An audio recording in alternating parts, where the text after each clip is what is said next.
Nothing beats a good cigar and some peace and fucking quiet. Nothing Oh, beats. you are here. That's a shame. Nothing beats reading the comments from your adoring fans. I tell you, on Instagram. you know, they keep saying that social media is unhealthy because people just spend all their time just scroll holing down there. But have they thought about the upside for the people around the person who's scroll holing, which is that they shut the fuck up? That, to me, I think we need a government grant to be able to study the positive mental health effects of making the stupid half of the population shut the fuck up. I think that's with social media. I think that is worthy of a doctoral degree. There you go. Have a drink, everybody. It's on me. Oh, yeah? Well, I'll tell you what. I am going to China in a couple of weeks. You're going to China? Wow. China. And in China, I'm going to a city called Chongqing.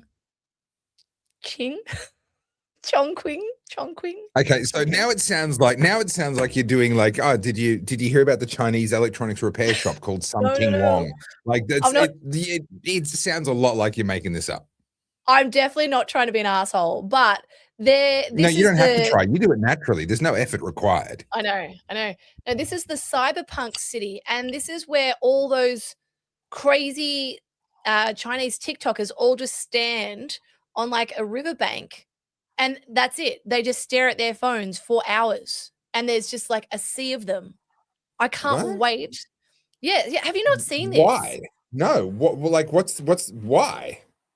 So basically, it's where they all go, like Chinese TikTokers go to do their streaming, and they just do the most crazy streams and they stay on as long as possible. That's how they make money. So they're just literally just streaming live and they're all just standing around the same riverbank. I'll see if I can find a video on it. Yeah, this is it's going to be fascinating. So that does not sound fascinating. No, I mean fascinating from a purely like fly on the wall social media streamers. Yeah, so I'm keen to see that in real life because it's just going to be like so surreal. Okay. How many layers of gosh, what was that TV show where the guy was the TV show where they had all the cameras pointed at him from when he was born? Truman Show.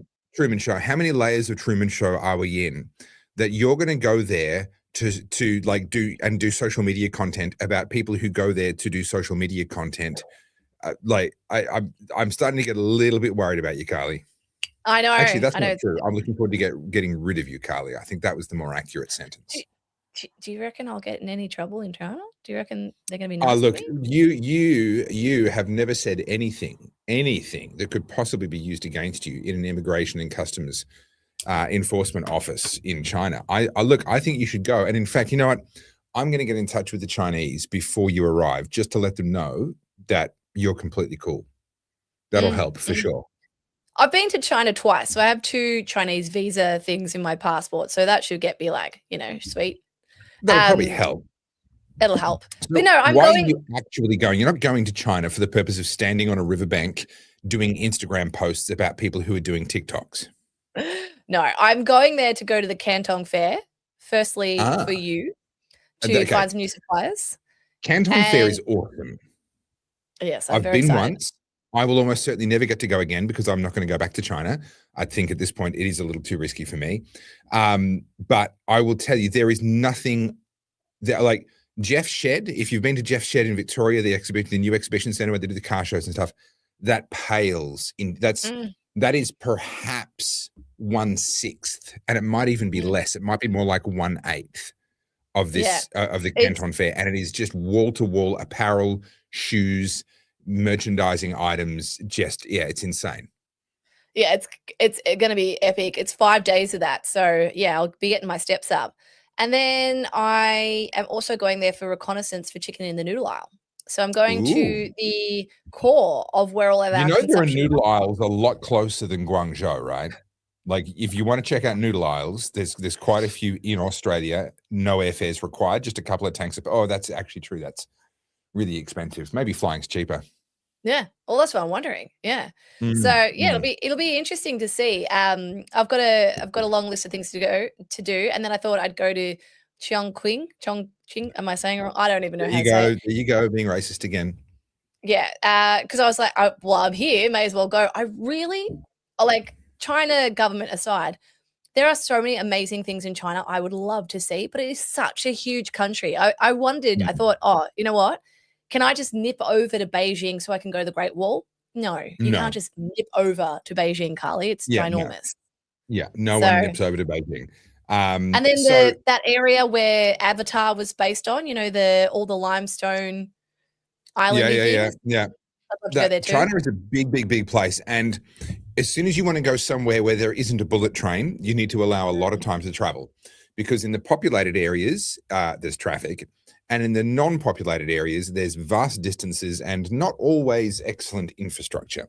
It's actually, to be honest, as a country, they've got remarkably decent infrastructure in a lot of places, but they also have genuinely remote areas. They've got parts that are probably not as remote as the middle of Australia, just because they've got so many more people, but vast distances on very poor roads, lots of areas with no electricity. It's a huge place. Did we start on tangent time? Yes, we did. Maybe. But I can't help but notice, Carly, that you haven't asked me why I'm celebrating. Here I am with actually the largest cigar in my collection. It is a Perdomo 10th anniversary champagne, for those who are interested, and sipping on some whiskey. And you've inquired naught. You've inquired zip. You've inquired zilch as to why I am in such a celebratory mood. Celebrative? Are you suffering under the false illusion that I actually care about you in any capacity, including why you might be happy? Look, this was in the terms and conditions of your contract. You have to pretend to give a shit. This doesn't work. Just have to pretend to be nice. This doesn't. If you're actually honest and show how little you care about me or the audience or anything or anyone, this doesn't work. So can we just back up a little bit? Hey, Carly, guess what? Why are you so happy today, Topher? Did you know that it's the first birthday, the first anniversary of when I formally launched the Topher project? No way. That's crazy. I know, right? Oh, wow. Who knew time flies? And that's why I'm having a cigar. Thanks for asking. And it's Bunnahabhain, 12-year Bunnahabhain, for those that are interested. And I just thought it was worth celebrating. And you know how else I'm celebrating, Carly? Could it be this? Oh, wow. It's almost like you knew. Almost like you knew. How could I know? How could I have ever known this? It's not like you've been doing the graphics and stuff for the birthday party or the birthday giveaway. Do you know what I love about this is you were like, oh, the one on my mobile phone is like in a circle and it goes like that. Yeah. Have you seen that? I wasn't sure if that was like a template thing, because on the website, they're horizontal. If you load up topherfield.com and you go to the shop, then you'll see on your computer, the words giveaway are horizontal and they move. And if you do it on your phone, you'll see that they are circular, like what you're witnessing on your screen right now. I just thought, well, maybe that's like a function of a template that you just stuck some words in or something. But no, apparently I was supposed to be a mind reader and figure out that you had done it all custom that way yourself. Yes, that's how I do it. That's why you pay me the big bucks. Or do you? Well, that's why I keep telling you that I'm gonna pay you the big bucks. Yeah. I'm still waiting. It's in the mail. The check is in the mail. It's a shame that the mailman went on strike. But do you want to talk about this? I think we should. We'll do it probably 2 or 3 times over the course of the evening, because I think it's a pretty big deal. That's me popping up out of a cake, apparently, with cake on my shirt and on my hands, and some whiskey. So well done, Carly. You know me well. I will say, though, it's been a very long time since I have put a party whistle thing in my lips instead of one of these. But you can't have everything, I guess. It's my birthday and I'm giving away the presents. So we have a Topher project giveaway. Total prize value more than $2,000. And this is completely free. There's no entry fee. There's no nothing. The first prize, drum roll, please. Well, let's start with the least impressive stuff first. There is a couple of $100 worth of TOFA merch. So that'll include a hoodie. It'll include a couple of t-shirts and a couple of other things that that's valued at about $300 odd. Then there is a seat at my Getting Your Head in the Game masterclass for 2026. That's valued at a couple of $100. Now that we're out of the early bird pricing, actually more than that. But actually the good stuff, the stuff that people are going to want to hear about, is there is a $250 Coles or Woolies, your choice, food voucher or groceries voucher that you can spend on whatever it is that you need. Because, hey, let's be honest, cost of living is a problem. And there is also a fuel voucher, either BP or Shell, your choice, that is worth enough to get you about a quarter of a tank of petrol, otherwise known as $250, as the case may be. So there's $500 worth of vouchers between the groceries and the fuel. This is for the first prize winner. $500 worth of vouchers and about another $700 worth of other TOFA merch and material. So how do you enter? Well, you go to tofafield.com and you click on the shop button, and it takes you to a page where you will see how to enter. All you got to do is be on my mailing list, my email list. So like super simple, not that hard. Anyone who's already on the email list, you are already in the running. So everyone in the email list is going to be in the running. You'll be a part of the draw. So obviously, if you're not yet on my email list, you're going to want to change that, because that is over $1,000 value just for first prize. And then there'll be a second and a third prize as well. That'll be just some merch and that sort of stuff, a little bit of feel-good stuff. Carly tried to tell me that I needed to give away $1,000 in vouchers. And I said, Carly, we're trying to help other people get out of poverty, not put me into it. So we had to curb your enthusiasm a little bit. Yeah, well, you did initially say $1 million, but I was like, yeah. So yeah, I wanted to do more, but that's what I could do and I could justify. And it's my way of saying thank you, because the last year has been really amazing and I didn't expect it to go as well as it has. And it's gone as well as it has because of you guys. People watching, people liking, people commenting, people following, people tuning in for the next one.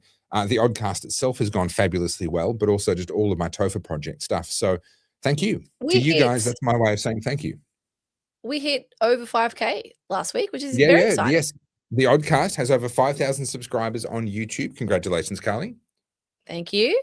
But can I just show you how much fun I have when I'm making your things? Because I don't even have to tempt AI, and it does it for me. Oh, shirtless? What? I didn't ask it to do that. It can just read your fantasies, Carly. It's just reading your mind. It's like it just knows what it is that you think about. I was so close to using it. I got to say, I'm not a big fan of the pearl necklace look that it's given me. That does bring up some other connotations. That's what's also funny.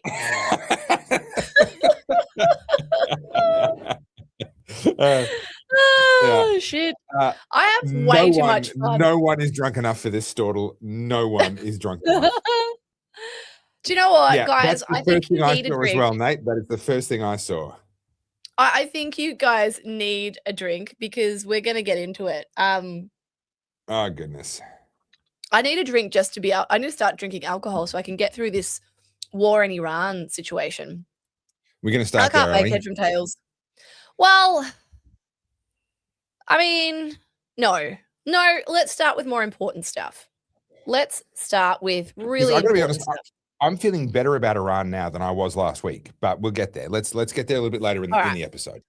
We'll start with some very important stuff. I'm going to share this. Can you tell who these two lovely individuals might be? I would say that is a very hot pop star and her girlfriend going for a romantic stroll in the evening. I mean, pretty close. Yeah. I mean, the only thing is just judging by the hip movement inside those jeans, that's got to be a chick. So it's none other than Mr. Oh, so Castro Jr. himself. yeah, it's exactly what I said. Yeah. So the ex-Canadian PM is now dating pop star Katy Perry, and they are at Coachella, no less, and he's living that influencer life and just enjoying all of the spoils of a very capitalist world in LA. Are they in LA or are they in Arizona? I don't know where Coachella is. Somewhere hot and deserty. I'm not trying to start nothing. I'm not trying to start nothing. But is that a backwards baseball cap? It is. I never want to hear again from anyone left wing about leaders behaving in a like an unpresidential, unbecoming manner. Yes, I know he's the former, right? Okay, I get it. He's walking around in a white t-shirt and a backwards. He's basically trying to relive when he was a 17-year-old and using fake ID to get into bars. It's pretty tragic, to be honest. And yeah, so they're all over the Instagrams. Katy Perry, is that a ciggy behind her ear? What are you, like? You freaking try hard. Oh Lord. What was that about a vape? I swear I was reading the words. I promise. It says. What? Hang on. Oh wait, what's going on? It says, "Please do not give me a rip of your vape, no matter what I ask or what I say." Okay. Okay, that's a very strange shirt to wear, but all right. Oh God, these celebrities. I tell you what. Is that Mr. Meth himself? Meth? That is Justin Bieber. We're not going to be mean to Bieber in this. Well, okay, fine. I'll make you watch a reel. Adverse. If you push me, I will make you watch a reel. I will make you do it. I can cope. I can cope. I'm drinking tonight. All right, we're doing it. I can cope with the reel. We're doing it. All right. So, do you know anything about Coachella? I've heard the name. Honestly, I think it's a music festival, but I only think that because of something you said just before the show. I genuinely, the depth with which I do not care. There are no words in the English language, but please enlighten me. So it is a music festival. It used to be really epic. Not that I've ever been, to be fair. I am allergic to music festivals. The idea of people and porta potties. Like, I mean, I don't even I don't even need to go there. Right? 100%. But it's one of those places where, you know, people used to go to see the headliners and whatever, and it's become just this influencer thoroughfare of just gross, over the top, vacuous kind of content. And Justin Bieber was playing, and we've talked about him a little bit in earlier episodes when he doesn't play often anymore. No, he doesn't. I don't know him, obviously. I've never spoken to Justin Bieber, but, you know, by all accounts, he's had a pretty rough time. And he was invited to play Coachella. He was one of the headliners, and he had to back up after Sabrina Carpenter, who we've also spoken about before. She's that little tiny pop star that had the photo on her cover. She did the raunchy cover. Yeah. Yeah, the man's holding her hair, and it looks like she's giving him the old. Yeah. And so she had like the massive over the top production, right? Like dancers and like she turned it into like a Hollywood set. And then Justin Bieber comes out, and it's just him, a laptop, and he plugs the laptop in, and he's literally behind him playing the videos that made him famous, right? Like when he was a kid, when he was like little. And he's duetting with his young self. And it was the most beautiful thing, right? Because I grew up watching Justin Bieber, and I thought to myself, I'm like, what a perfect way to show up to Coachella, where everyone is there for like the over-the-top production, all of the content, everything's overly commoditized, everything's over the top. And there he is, just literally back where it started. And of course, he's been roasted. He's lazy. He didn't even try. It was a terrible set. And I thought it was a really interesting cultural moment. I actually thought it was really, really good. So do you want to watch the reel? His story has become a bit of a tragic one. No, because he's come out of it. Britney Spears never did. So he seems to be like, you know, coming out. See, No, see, I don't think he's ever going to come back to touring and so forth the way that he did. He Oh, had no. what, in my opinion, was a vaccine injury. They'll swear Oh, the black Bell and blue it's palsy. not what it was. No, it was not actually Bell's palsy. It's a different thing that has similar symptoms. It's often confused with Bell's palsy. I can't think of the name of it, but it's a viral infection. But they said, oh no, all you anti-vaxxers are you're obviously wrong. This isn't a reaction to the vaccine. This is this particular viral infection. However, there are studies showing that one of the known adverse reactions to these mRNA jabs is that it can cause, if you already have these viruses, because we have a lot of viruses in our bodies, all of us do, that are dormant, they're latent, our immune system is keeping them suppressed. And under the wrong circumstances, they can become massive problems. That's exactly what happens with this particular one. I didn't know we were going to talk about this, so I haven't refreshed myself on the details. But he had what I consider to be a pretty open and shut case of a vaccine injury. Now, he was, of course, helping to push the vaccines and all the rest of it. So I don't have massive sympathy on the one hand. On the other hand, none of those people deserved that. They trusted the wrong people that should have been able to be trusted. And their crime was that they trusted those people. But he's lost billions in revenues, in touring, in sponsorship and brand endorsements. I mean, he has lost an enormous amount of money and opportunity and all kinds of things. And so, to my mind, for him to show up to Coachella at all, my understanding of his physical condition is such that it will take him a very long time physically to recover energy-wise, just back from being on stage one time. And so he's made the choice. He said, okay, I'm going to go and do that. And he's decided to show up in that way. I think for him, there would be a lot of nostalgia attached to that early work, the pre-injury work. Yeah. I think for him, that would be a deeply, deeply meaningful personal moment. And I think in his Guillain-Barré case, syndrome. That's what yeah, Lynette said. Guillain-Barré yeah. syndrome. And I think if my memory, I'm reaching back into my memory, but if my memory serving me correctly, this is a viral infection that lots of us sort of have sitting latent, and it flares up under the wrong conditions. And the mRNA jabs are known to, one of the side effects is that it creates those wrong conditions. All Yeah, good look, news then. I'm kind of on your side with that. I think that's kind of a beautiful thing to do. And it's a shame that it was received the way it was. Yeah, and I thought that too, but it's one of those moments where, like, I know I keep talking about chicken in the noodle aisle, drink, but Hey, in all of my studying of this and looking at where we're at culturally, right? Like where everyone's at mentally, physically, emotionally, spiritually, I think there's a lot of people who feel this emptiness. They just don't know how to anchor themselves or to connect it to. And a big part of what that used to be was music. There was an outlet, right? yeah, I don't feel like we have that anymore. I mean, COVID robbed us of it for 2 years, and I don't think it ever kind of came back. I mean, a lot of things are sanitized now. A lot of things, because of safety precautions, regulations, you can't do anything. You can't have any fun anymore. yeah, And those cultural changes have caused people to feel, incredibly apathetic, lonely, isolated, all the things. And then seeing a moment like that where he was just singing and everyone knew the words, it was sort of like that wasn't made for social media. That was made for the yeah, people who were there in front of him. And yeah, half the culture's like, this is crap, because they're watching it through Instagram, and the people who are there are probably like, wow, this is the most amazing thing ever. So yeah. Yeah, and the commoditization of all of these things, Woodstock, the Woodstock that went massive, was it 69? I think mhm. 67, 69, one of those ones. People then tried to recreate that moment, and they always failed spectacularly. They did Um, one in Sunbury, for God's sakes, yeah. literally.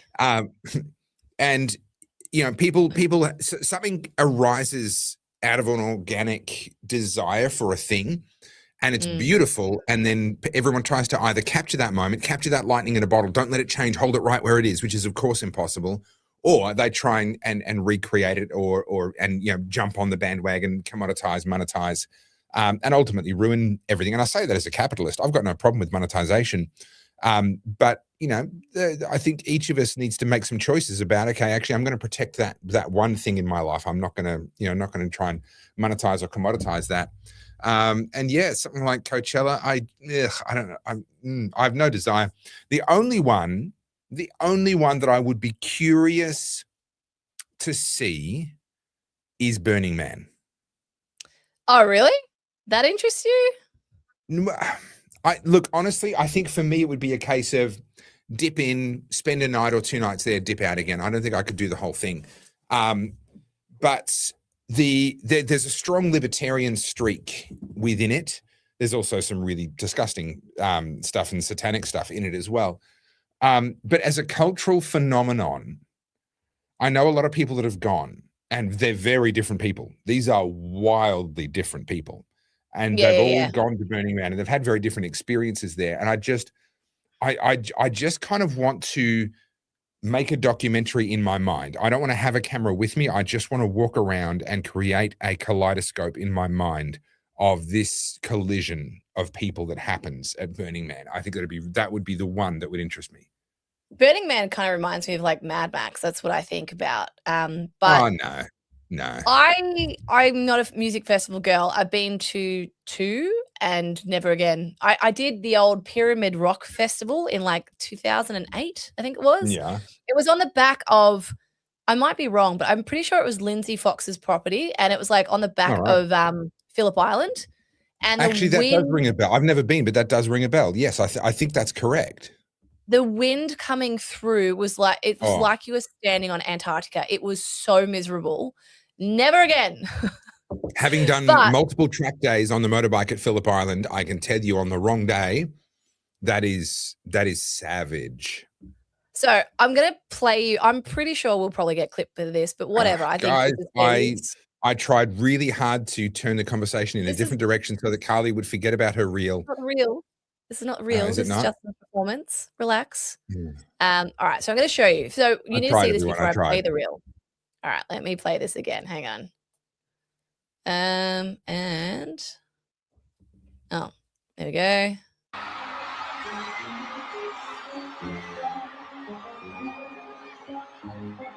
said I do that I do.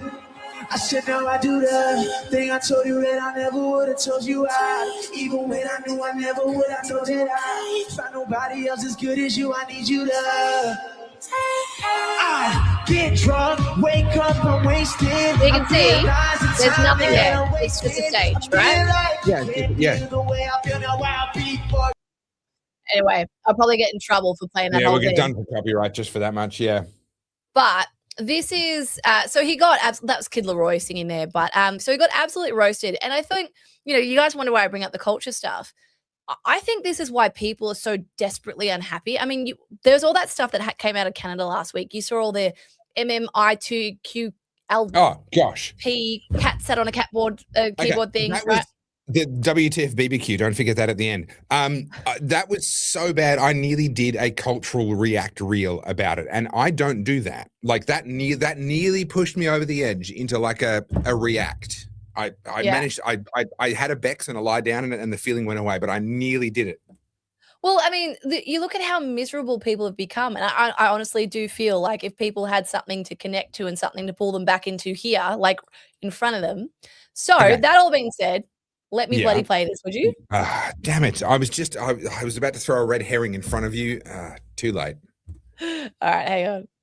Most criticized performance in Coachella history, and it might be one of the most important things any artist has done on stage in years. We have built a culture so perfectly manufactured that the most radical thing an artist can do on the biggest stage in music is just be human. So let's talk about it. Coachella gave us 2 headliners this year that couldn't be more different. Sabrina Carpenter built an entire Hollywood backlot on stage, complete with celebrity cameos, dancers dressed as poodles, and a giant Hollywood sign rebranded as Sabrina Wood. And credit where it's due, that is an enormous production. But the night after, Bieber walked out in a hoodie alone with no backup dancers, no set changes, no pyrotechnics, and pulled up his own childhood YouTube videos to duet with in front of 100,000 people. Predictably, the internet called it lazy because the moment went over their heads. Philosopher Kierkegaard wrote that the deepest form of despair is to be someone other than yourself. And we built an entire culture around that despair. Byung-Chul Han calls it the burnout society, this world of relentless self-optimization where everything, including the way we present ourselves, has been polished to the point of being unrecognizable. Sabrina Carpenter's set is the perfect expression of that machine. It's flawless, commoditized, and it's been through 17 chains of approval. While there's nothing wrong with spectacle for spectacle's sake is just soulless content for TikTok. What Bieber did was refuse to perform in the way that we've been trained to expect. He didn't give us a product, he gave us a human. A boy who was uploaded to the internet before he could understand what that meant, who was chewed up by an industry that profited from his childhood, who lost years of his life to the consequences of that, and who sat on stage at Coachella and looked back at the kid he was before any of it happened. That is not laziness. That is the most radical thing you can do in a culture that demands you perform a version of yourself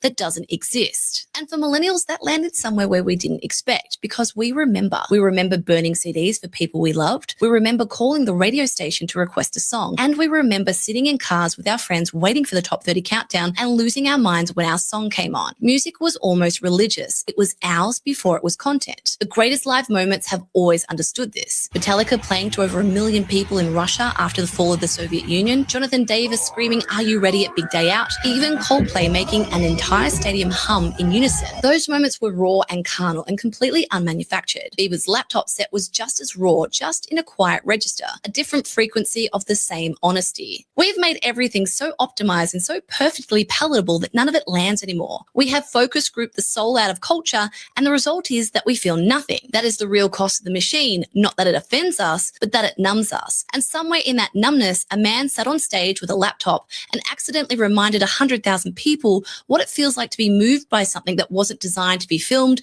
clipped, and reposted, but it was designed to be felt. Well, besides the fact that I've now just about finished my whiskey and I'm already blotto at the start of the evening, it's another good reel, Carly. But this is also a perfect segue for us to talk about someone we've never talked about before.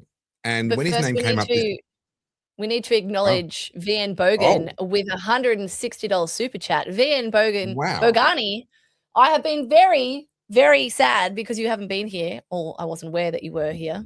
So thank you for coming back, and thank you for the birthday gift. Yeah. That's amazing. Thank you. So it's half for the show and half to go into the prize pool. All right. So does that need to go on top then? I think out of respect to what VN Bogani is doing, that goes on top of the prize pool. Yeah. So we're now doing like a $325 fuel voucher, which is like, that's like a third of a tank now. So that's an improvement. Yeah. That might get you down the supermarket and back at this point. You'd probably come back home with enough fuel to get back to the petrol station, I think. Yeah, just enough. If you've got a fuel efficient car. Like if you've got a Ford Ranger, forget it. Thank you. Yeah, that's amazing. Thank you. So who's this person we haven't talked about? Dan Bilzerian.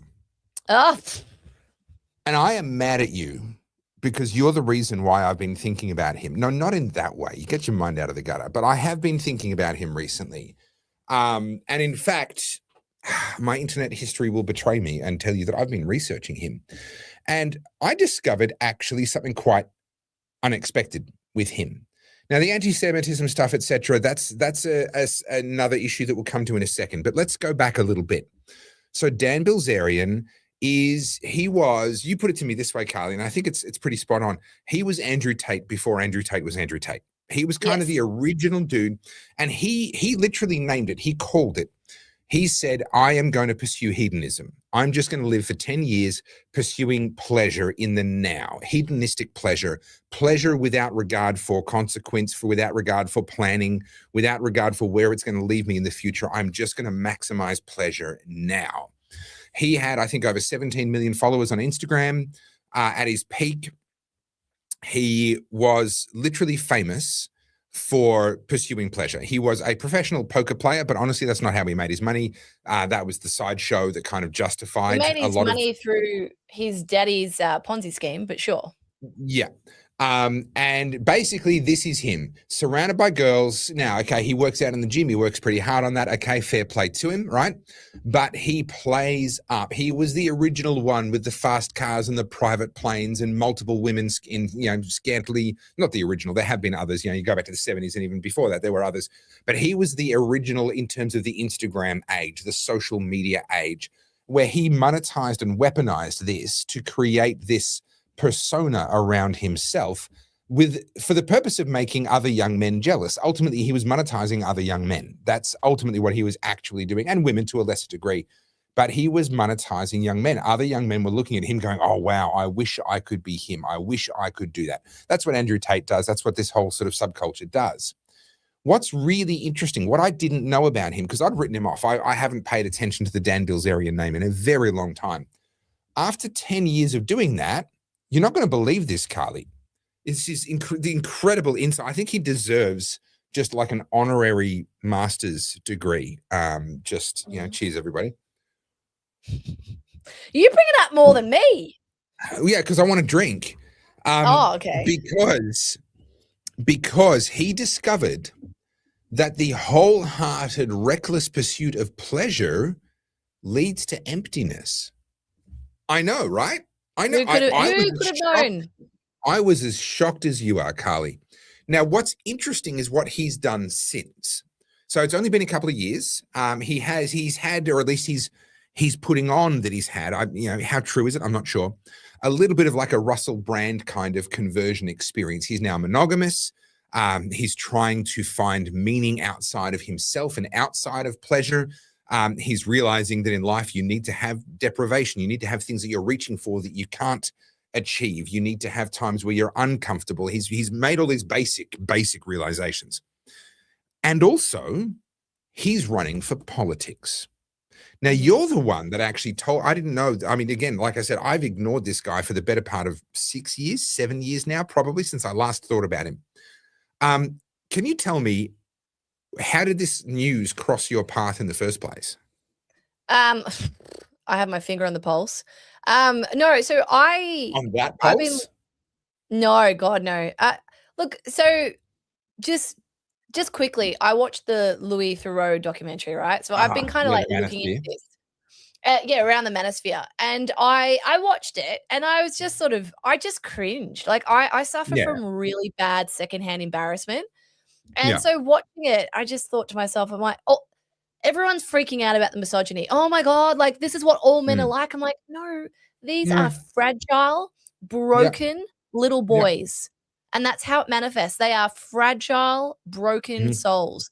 And all I could think of is like, who did that to you? That's all it was. And I think I said to you, 100%. As I was starting to investigate this and look into it more, I don't think it's anything to do with misogyny. I think that's how it manifests. And that's a very superficial way of like having the argument. What it is a complete abandonment of any value. You have nothing that anchors you. And this can be because we've sort of really moved away from religion and a lot of people don't know what to replace it with. And the left, the progressives particularly, have embraced hedonism. Whether it's the OnlyFans stuff, the porn stuff, over-sexualized stuff. And I think the manosphere is just a residual from that. I don't think it's got anything to do about these men hate women. They say it because they know it gets them the clicks, right? And we're in a attention commodity now. So Dan Bilzerian was kind of the first one to do it. And I just found him really repugnant. Like, oh, you're such a big man. Like, you've got all these girls. And I mean, there were so many deep dives on him. Apparently, he had this giant LA mansion. And was it Mr. Wonderful, Kevin O'Leary, and went to his property and chatted to him about it. And Dan Bilzerian didn't know any of the financials. And Kevin O'Leary basically called him out. He's like, you don't own this house, do you? Because you would know all this. He's like, oh, I'll just have to talk to my people. And it turned out that it was all fake anyway. Yeah. So, but Andrew Tate plays out of the same playbook anyway. He goes to these castles that are on Airbnb. He rents it for a week, and he's like, "Oh no, this is totally my castle." Then when he gets called out, he's like, "No, this is entertainment. I'm selling the dream. I'm telling a story." And so they try and that's all it is. Maneuver. And that's the thing. Like, I don't think any of these people. I don't even think Andrew Tate believes half the stuff he says, but it works. It makes him money. It gets attention. Bonnie Blue, same thing. We haven't talked about Bonnie Blue for ages, guys. Get one in. Somebody call my doctor and let him know I'm on my way. But yeah, it's the same thing, and this is my point. It manifests as this like hedonistic, reckless abandonment for your body.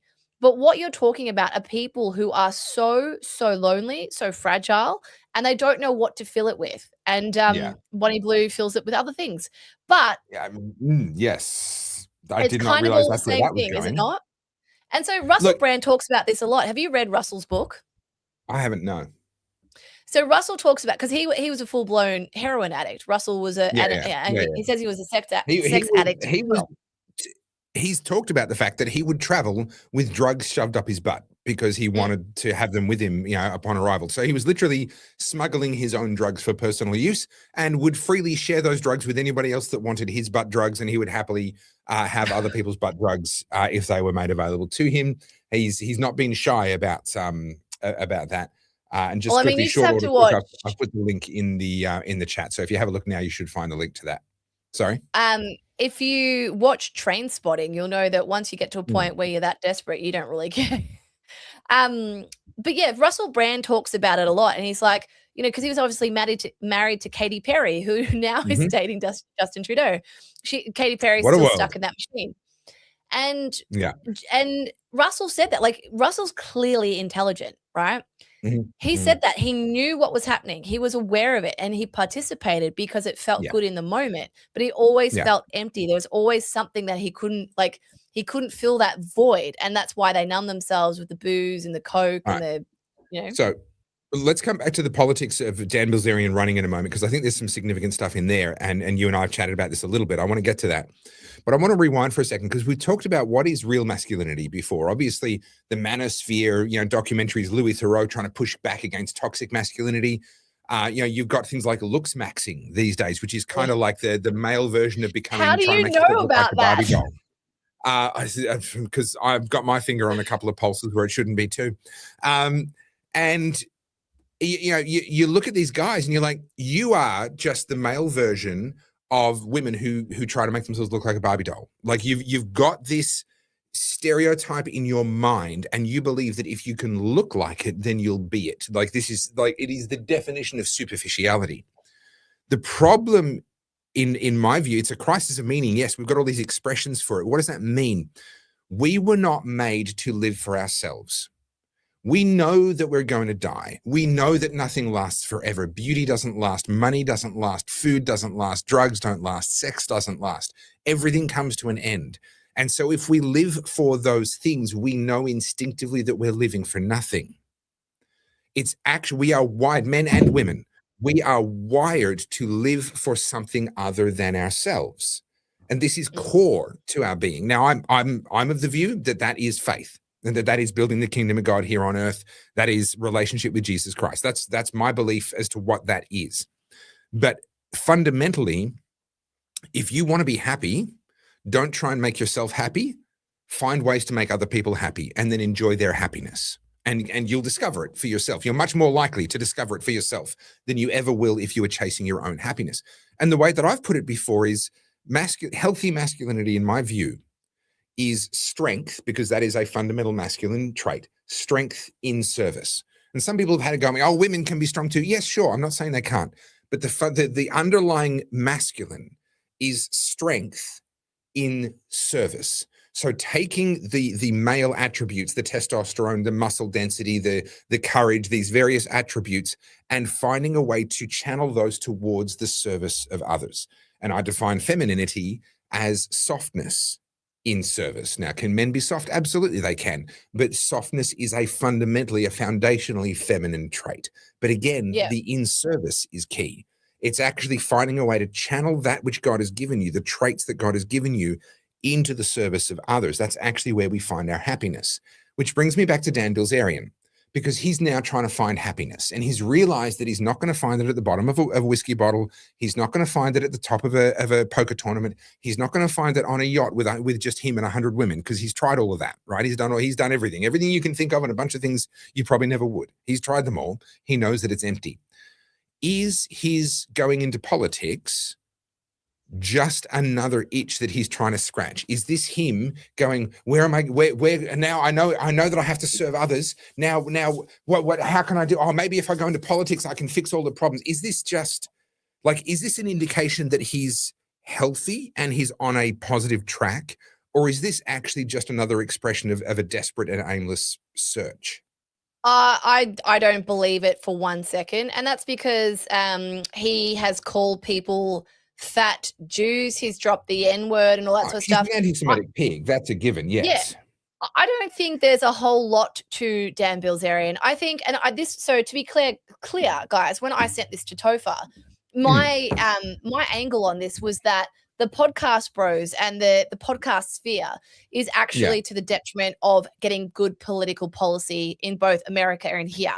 The reason being, these people are all self-serving, right? So whether it's Candace Owens, Tucker Carlson, like Trump went hard at them the other day, or it's people like Dan Bilzerian, there comes a point where you hit the zenith of your following or the peak of your social media clout. And then from there, it starts to fade because someone else pops up, right? So Dan Bilzerian was big like 10 years ago. And now he has to contend with Andrew Tate and Bonnie Blue and all those people. And as you'll see, if you map them out on a graph, they get more and more disturbing in their behavior, more and more outrageous. They have to. How else do they beat the person who came before them? So to see people like him coming into politics, I don't buy it for a second. I think this is just another way to get clout. I really do. Imagine him. So he's going for Congress in Florida. Imagine him going and working in the government building and showing up in DC. Can you see it? I can't. There's no way. So he now lives in, is it Arizona? I have no idea. One of those others. He doesn't live in Florida. So he grew up in Florida. And he's running in this 6th congressional district because he thinks it's a soft one. So he's running for the Republican nomination. So this is just an important detail for the political wonks out there.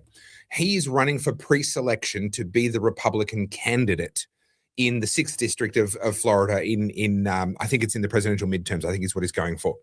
Oh, sorry, the US federal midterms. And so he's not a candidate yet. He is competing in their pre-selection process to be a candidate. He's competing against the incumbent who hasn't been there for long. The previous incumbent at the last federal election stepped down. The new guy came in a by-election and he won. He's been endorsed by Donald Trump 3 times. Dan Bilzerian, like many of these people who are on that like hardcore crazy fringe, was a Trump supporter who's turned against Trump. Now, I'm not saying there aren't good reasons to be skeptical of Trump. I'm not saying you have to be a crazy fringe person to not like Trump right now. I'm just saying he's in the same basket as a lot of these, as your Candace Owens, as your Tucker Carlsons, and these people who, your what's his name? They're turning the frogs gay. Alex Jones. Gosh, Alex Jones. They were all on the Trump train for a long time, and they've all now gotten off. Dan Bilzerian is one of them. And he's now an anti-Trumper. He didn't support Trump in 24. He did in 20 and he did in 16. And he didn't in 24. So in his defense, he was kind of off the Trump train a little bit earlier than a lot of these others. And he's now trying to run as an anti-Trump Republican in the 6th district in Florida. It's a really interesting choice because of all the places to run against Trump, Florida is pretty pro-Trump overall. Like it's a pretty solid red state. Yeah. And certainly with Trump in the White House, it's been a pretty solidly pro-Trump state. Obviously, it's where Trump has his Mar-a-Lago estate in Palm Beach. So it's an odd choice to me that he would turn around and run there. And there's a part of me that thinks he just wants to make some noise as having run, and he's not actually looking to win or to get nominated. Well, think about it from his point of view. He's only got 7 million on Instagram now. He's lost about 10 million over the last sort of 2 years since he had his, since he turned away from all the hedonism.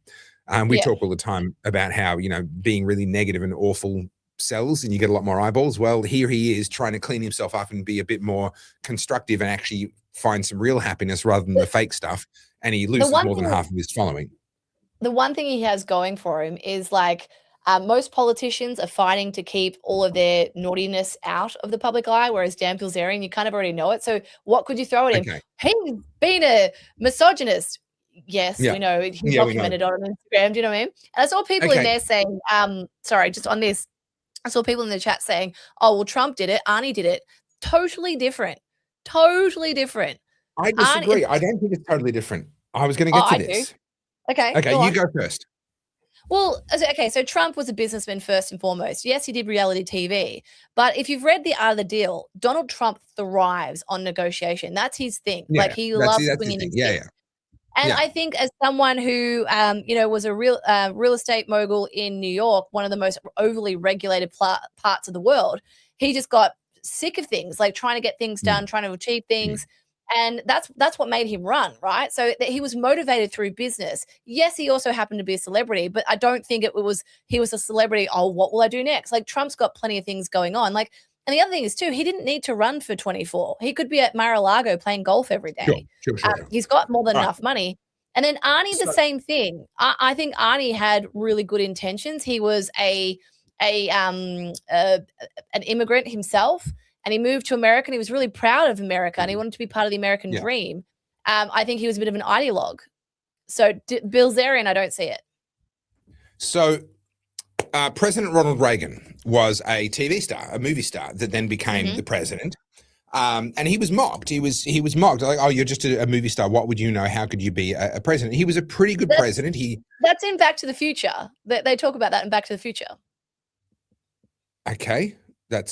I wasn't expecting that, but all right. Doc said, Marty says, Doc says to Marty, who's the president? He's like Reagan. He's like the actor. Come on. Okay. I've forgotten that. I'm just having a look now. So Dan Bilzerian has been in a bunch of movies. I'm just trying to find where it is. I think he was henchman number 3 in The Equalizer. I think that was his cast. That was his name. I'm just looking for it here.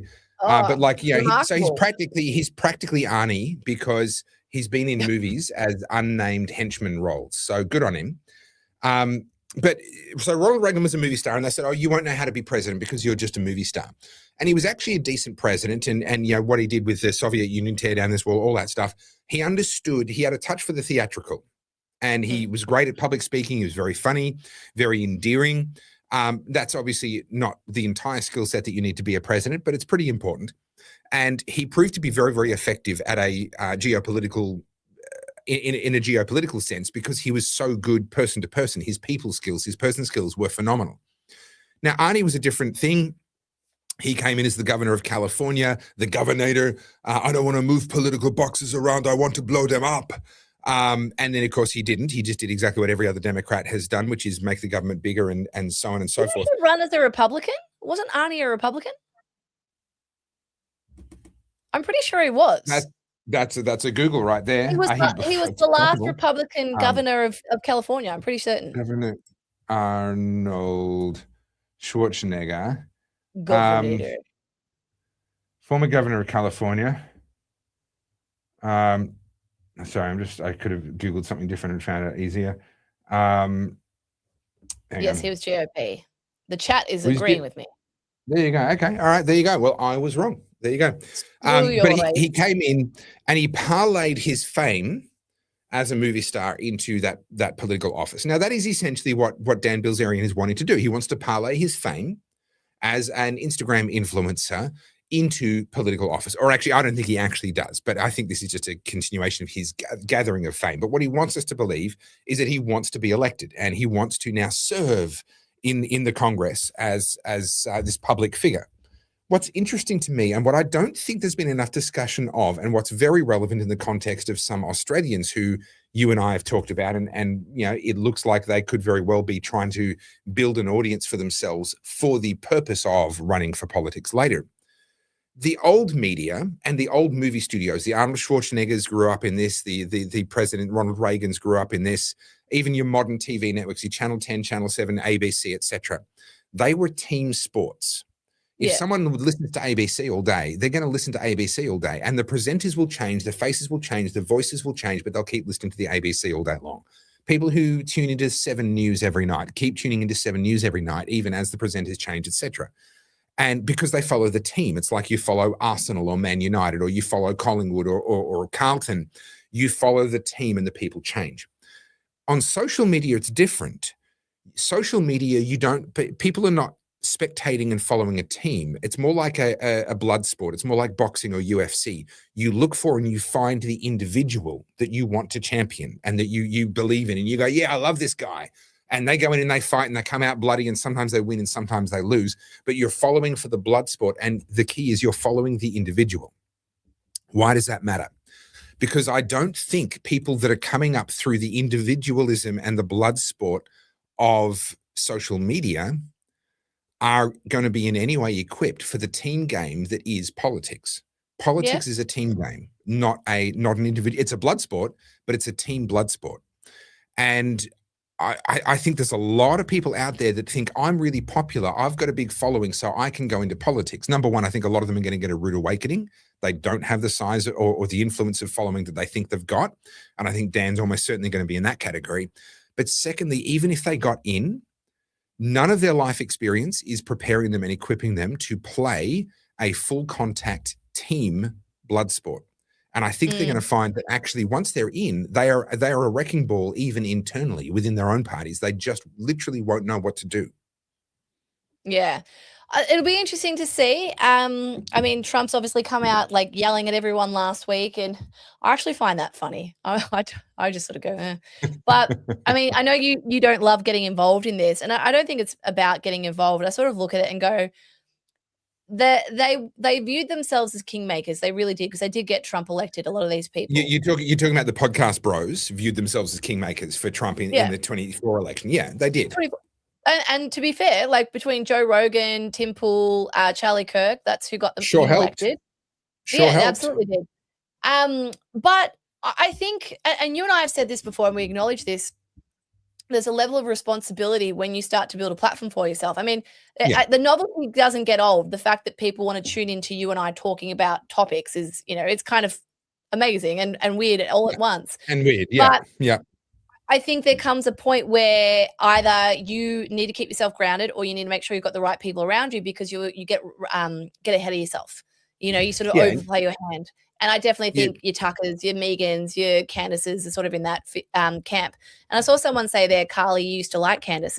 I did. I read her book. And I found the Bridget Macron thing quite funny. Not because I endlessly about the Bridget Macron thing. It was funny. It was funny. Do I believe Bridget Macron's a man? I don't know. Yes, I don't know. But the story is funny. You doubled and tripled down on it. You do. But if you look at that, where does Candace go from there? Do you know, it's a bit like Alex Jones. You get to a point where you go, what's next? And you've got your audience on their hook going, oh my God, tell me more. Yeah. And then I think this whole Charlie Kirk thing, I think it's fair to question, do we know everything? What are the facts? All that, sure. But the way she's turned into a spectacle and a circus is gross. But even there, can we just touch on that for a moment? So there were a whole bunch of podcast bros and influencers, even in Australia, going, oh, the bullet didn't match. The finding came down and the bullet didn't match. The bullet must have come from a different gun. That's not what the report said. Not at all. What the report said was that the bullet was too damaged to be able to be matched to any weapon. That's what the report said. And so all these influencers who are out there being like, oh, this proves that we told you. No, it doesn't prove anything. It's actually quite common. So your typical hunting rounds are a hollow point round. They're designed to mushroom and expand. And if it's a high velocity round designed for shooting over larger distances and you shoot something closer, the bullet impacts with so much energy that instead of mushrooming but staying as one thing, it actually just pulls itself to pieces and it fragments. And some are designed to fragment, but even hollow points that aren't designed to fragment will fragment if you're shooting something at relatively close range when it's a bullet that's designed for longer range hunting or longer range shooting. That's what happened. The bullet fragmented beyond the point where they could reconstruct it in order to match any of the the markings to the riflings or to the casing of the weapon. That's all they're talking about. They couldn't get a forensic match to any rifle.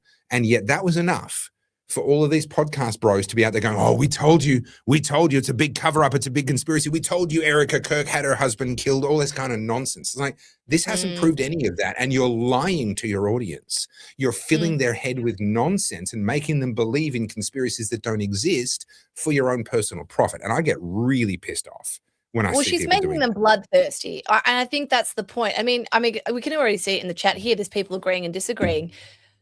I think when you get to a point where you're more worried about being on the team of the person that you watch, the podcaster or your influencer, than you are about questioning what you're talking about, then what's the whole point of it, right? Like, oh no, I'm team Candace. Candace is right. You're wrong. It's like, well, I'm not saying you can't like her, but let's talk about what she says. No, Candace is always right. Well, she's not. Do you know what I mean? But that's where everyone's at now. They're choosing sides like it's a bloody sporting team. Yeah. So can I encourage people, if you really want to have a strong opinion about this, to go into this a bit deeper? The round actually caught the top of the trauma plate that he was wearing, and then diverted back up. And that's partly why it's unrecognizable. They can't do a forensic analysis on it because actually the bullet had already been partially destroyed before it ever made contact with him. It dumped an enormous amount of its energy in that deflection off the top of the trauma plate that was just in front of his chest here before it went up into his neck. So yeah, you can have all the theories you want, but when you actually put it together with the serious-minded people that are actually doing the research on this, I'm sorry, but the story actually holds. That it was the guy that they caught. It was the 30-06. Yes, you're absolutely in a clean shot. You're absolutely right. And actually, it wouldn't have taken his head off. It would have been a through and through. All right, that's what it would have. It would have been a through and through, in out, exit wound, a little bit bigger than the entry wound. But a 30-06 at that range just would have punched its way straight through. The reason it didn't is because the bullet was already deformed because of the deflection off the body armor. All of that's public record. If you care to actually look at reputable sources rather than people that are just trying to monetize your eyeballs. And guys, in the chat, I can just see a bunch of people saying, why aren't you talking about this? Guys, if you want us to talk about things, there's a way of asking. I just can see some of these like shouty things saying you're all idiots and whatever. Like, I don't know what you're trying to achieve, but we're not going to talk about your topic if you're rude in the chat. I just think that goes without saying. I'm going to ignore a bunch of the comments. There's a bunch of people telling me I'm wrong. Okay, cool, good. Can we get on to a new topic? Well, can we just come back to Dan for a second? Okay. So what we've got is a situation where people are going to try and parlay an audience into power. That's what that is. And let's assume that Dan's serious, or that anyone else that goes to try and do this later. They're trying to parlay an audience into power. Now, historically, in order to get their hands on power, they've had to pass sort of muster with the electorate, and they've had to be squeaky clean. Now, of course, nobody is, so it's a fake clean. All their skeletons are in the closet. What's interesting, as you alluded to before, we're going to enter a generation where people with their skeletons in the open are going to be going for these positions. And the judgment call is no longer going to be about, do we trust this person or not? Or, is this person clean or not? Sorry, the question is no longer going to be, is this person clean or not? It's going to be, do we believe that this person has changed or not? That's actually going to be the question that we're going to end up asking ourselves about future Donald Trumps and future Dan Bilzerians and others as they go for power. But we're going to go through a phase where that's really foreign and people get attacked for it. But actually, it's going to get normalized fairly quickly, because fast forward 40 years, the people running for office will have documented their entire childhoods on social media. Nothing will actually be secret anymore. Obama sitting there going, oh, well, yes, okay, fine. I did have a blunt when it was being passed around, but I didn't inhale, right? No. There's going to be Instagram videos, right? It's going to be a matter of public record what did and didn't happen. And I think in the end, this is actually going to be healthy, because at the moment we live in a world where we vote for the person that lies to us the best, because no one's clean. No one is as squeaky clean as every politician tries to make themselves out to be. And so we know they're lying to us. They know they have to lie to us. And so we've created a world where the only people that actually end up getting and running for election are really good liars. We have selected that in our preference for squeaky clean people that don't really exist in reality. So I think in the long run, and I think Dan would be a horrible politician. I really don't like what he's about. I don't trust his supposed change, and I don't think even the change that he's trying to claim he's made is anywhere near enough in any case. But I think via people like Dan, who I don't like, we're going to actually enter a world in another 30, 40 years where the politicians we're electing actually have to be much more real, much more kind of that Justin Bieber moment. Just because they have to. Their entire all the skeletons are out of the closet already. Yeah, exactly. It's going to be very interesting. But kind of still on the celebrity thing, this is a story I thought was worth talking about. So let me just pull it up. Shane Warne's son, Jackson, went on Two Worlds Collide. And you might find this very interesting. So we speculated, before we had the podcast, but something you and I have talked about at length, is that we believe Shane Warne had his heart attack because of the COVID jab. We've said that. I think a lot of people said that. That's my personal opinion, yes. Yep. Jackson's come out saying he believes it too. So the first thing I thought was worth talking about is he's gone on there basically saying that arresting Ben Roberts-Smith is an attempt to crush Australian spirit.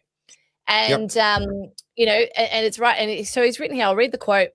All it's doing, for example, for me and people younger than me, is if I was thinking about joining the military and I see something that happens to Ben Roberts-Smith like this, why would I then join the military? If I'm prepared to put 100%. my life on the line for the country and get all those accolades and awards and meet all these people and get all the recognition, but then you'll go quickly to be able to put me in the bin and disgrace me and tarnish my name, well, how does that make every other military soldier feel? And I think this is like good on him, good on Jackson. Yeah, I mean, 100% good on him. Yeah. that he's got the media watching him. Like, this is bloody Herald Sun reporting this. But Yeah, right. I'll close this out and I'll bring up the part where he talks about his dad. So let me grab that. I wasn't even aware that he was kind of out there in public. I couldn't have even Oh, yeah, told they you what his both name are. was. Both him and Brooke, her name is, the daughter. His sister, She's yeah. she's an influencer in her own right. So all right, so let's listen to Jackson. Hang on. Do you want to hear this? Do you think that the COVID shot killed your dad? I definitely think it was involved, and I don't even think saying that is controversial anymore. Like with the amount of data that's come out, like even if dad had underlying health issues, I think this brought it straight to the surface. And that's one thing that I've always been like, that's one thing I've always struggled with, because my first impression, as soon as I hung up the phone, I instantly blamed the government. I instantly blamed COVID and the vaccine, and doing things like the State Memorial, where that's funded by VicGov and it's at the MCG, and there has to be certain due diligence and people's in the crowds have to get photos and do all that stuff. I felt really uncomfortable. And at the State Memorial, I nearly actually said, I blame the government, I blame COVID, but I didn't. And it's probably smart I didn't. I would probably be in a very different position if I did. But that was how I felt. And so even the last 3-4 years when it's come up in conversations, like I have not changed my tune. Obviously, at the end of the day, we'll never, ever know. The autopsy's there and people can go online and look at it, and I know what's happened to him. But Dad, at the time, he was healthy. He was happy. He actually looked the best he'd looked in a while. Yes, he smoked and he drank, but how many more people in the 80s and 90s still smoke and drink? A lot more than Dad. Yes, a lot of people were dying of heart attacks before, but I know, and this is how I feel, it might not be true, but Dad was okay. And I think he might have got 3 or 4. I know he didn't want to get them. He was forced to get them for work. He got boosters? Yeah, I think. And he was forced to get them like everybody else. Like Dad wasn't the only person. I know when Dad passed, he was probably the most famous Australian that people could go, yep, that's COVID. But I try not to think about it too much, because all that does is just fester into more anger and anger. And that anger is... I guess if you guys want to watch the rest of it, go jump on Two Worlds Collides podcast. I don't want to steal his material, but very brave of Jackson. Very brave. Yeah. And I think sorry, I was going to say go. I just want to deal with this. 30-06 is a big game rifle. Yes, I've shot them. Level 5 plates are serious plates. Research that. Yes, you are being roasted for this. With Jackson, I mean, having that pressure, not only of Dad being Shane Warne, but of the Australian media now watching you coming of age and trying to figure out what you want to do, to go on and say that, I mean, to be honest, right now is a much more hospitable time to be saying that. If you had said that 5 years ago, it would have been very hostile. And I actually share his sentiment that he shouldn't have said anything at the funeral. No, I agree.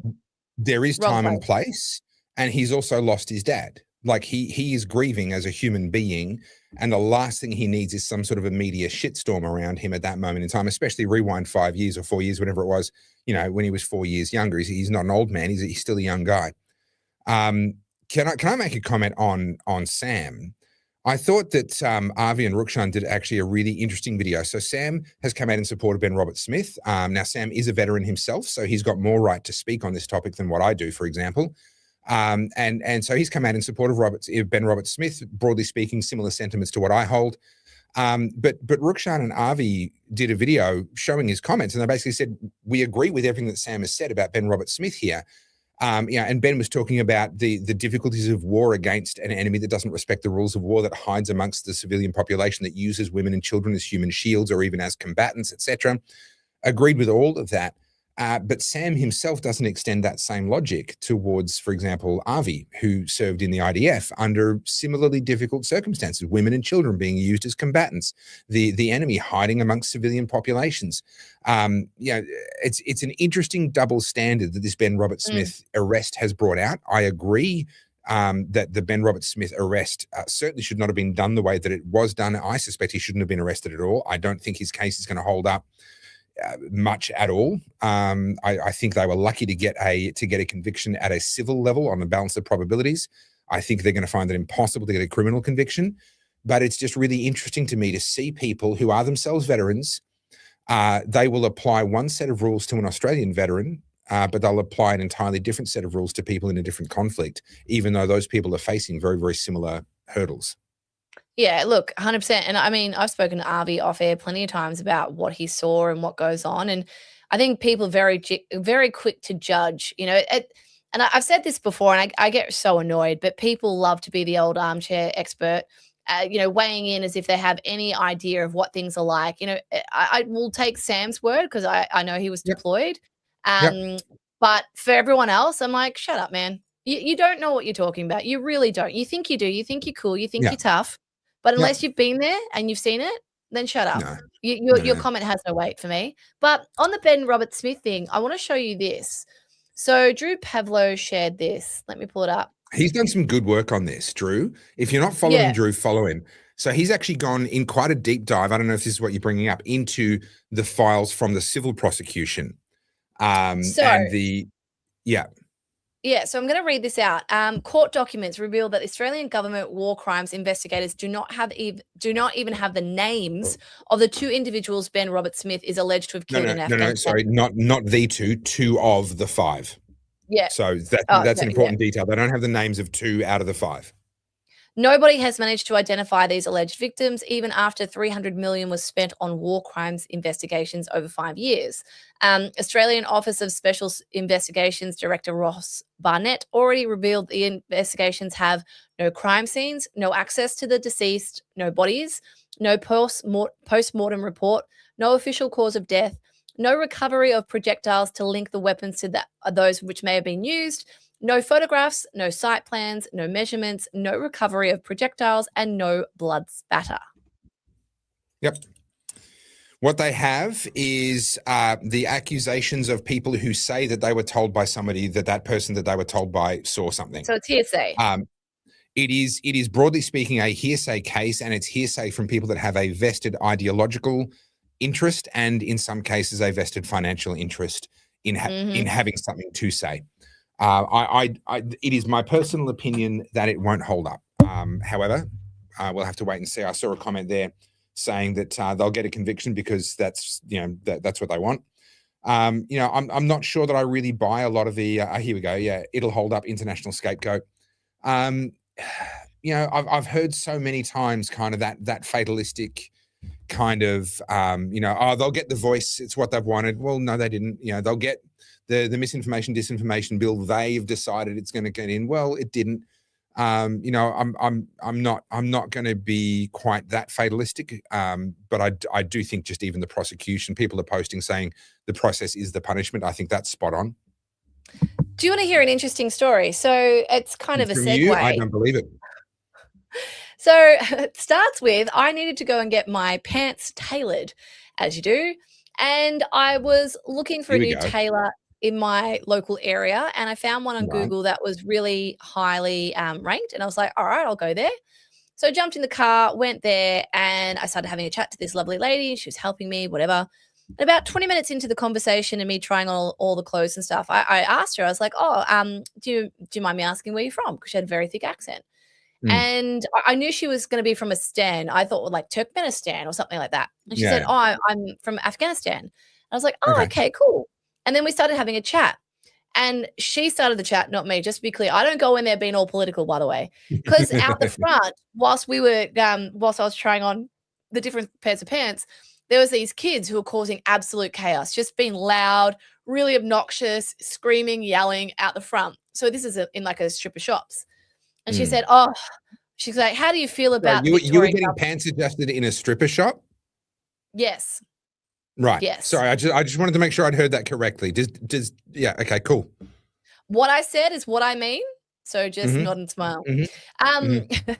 And she said to me, she looked at me, she goes, "What do you think of the Victorian government and the way they're dealing with crime?" And I was like, I can't believe you're asking me this. Oh, well, lady. Right. And then we had like a 2-hour chat. It was great. Anyway, and we're chatting, and I'm asking her questions about Afghanistan. She's asking me questions about here, and I said to her, like, I've always wanted to go to Afghanistan, like not now, obviously, not as a war tourist, but the Kabul that it was like in the 60s and 70s. Like I've read about that. And she said to me, the worst time in Afghanistan, she's like, it's bad now. Absolutely. She hasn't been back for 20 years and she would like to go back, but she's scared. And she said the worst thing that happened to Afghanistan was the Russians. Yeah. And she was telling me stories because she was a young girl. And she's like, they would line people up in their houses and just shoot them. Yep. And she's like, and that they would be driving down the road and you would be walking and then they'd just shoot at your feet to make you like jump around and dance. And she's like, the level of cruelty that the Russians displayed was unimaginable. 100%. But she said the Americans, sorry. Yeah. No, you keep going. All of her family still lives there, to be clear. So she's in contact with her family. She herself hasn't been back there. And all of her family, I think, are sort of more rural areas. They're not sort of in Kabul and whatnot. And she wants to go back. She wants to see her parents before they die. And she said that in the years that she's been gone and the years that America and Australia were there, she's like, that's the best Afghanistan had been for a while because they felt like they could be themselves. There was like this moment of like, and then we start talking about Ben Roberts-Smith. And she's like, she looks at me and she goes, even if he did shoot those Taliban bastards, they deserved it. And I cheer him on for it. And I'm like, well, I mean, and she said, her comment was to me, and remember, she was sort of talking in broken English, but her comment to me was, you Westerners, us Australians, sit there and judge these soldiers and you know nothing about it. She's like, you have no idea what we're up against. You have no idea how cruel and evil these terrorists, these Taliban people are. She's like, they aren't human. You're looking at them through a human lens. You're talking about barbarians. You're talking about animals, people who don't value life.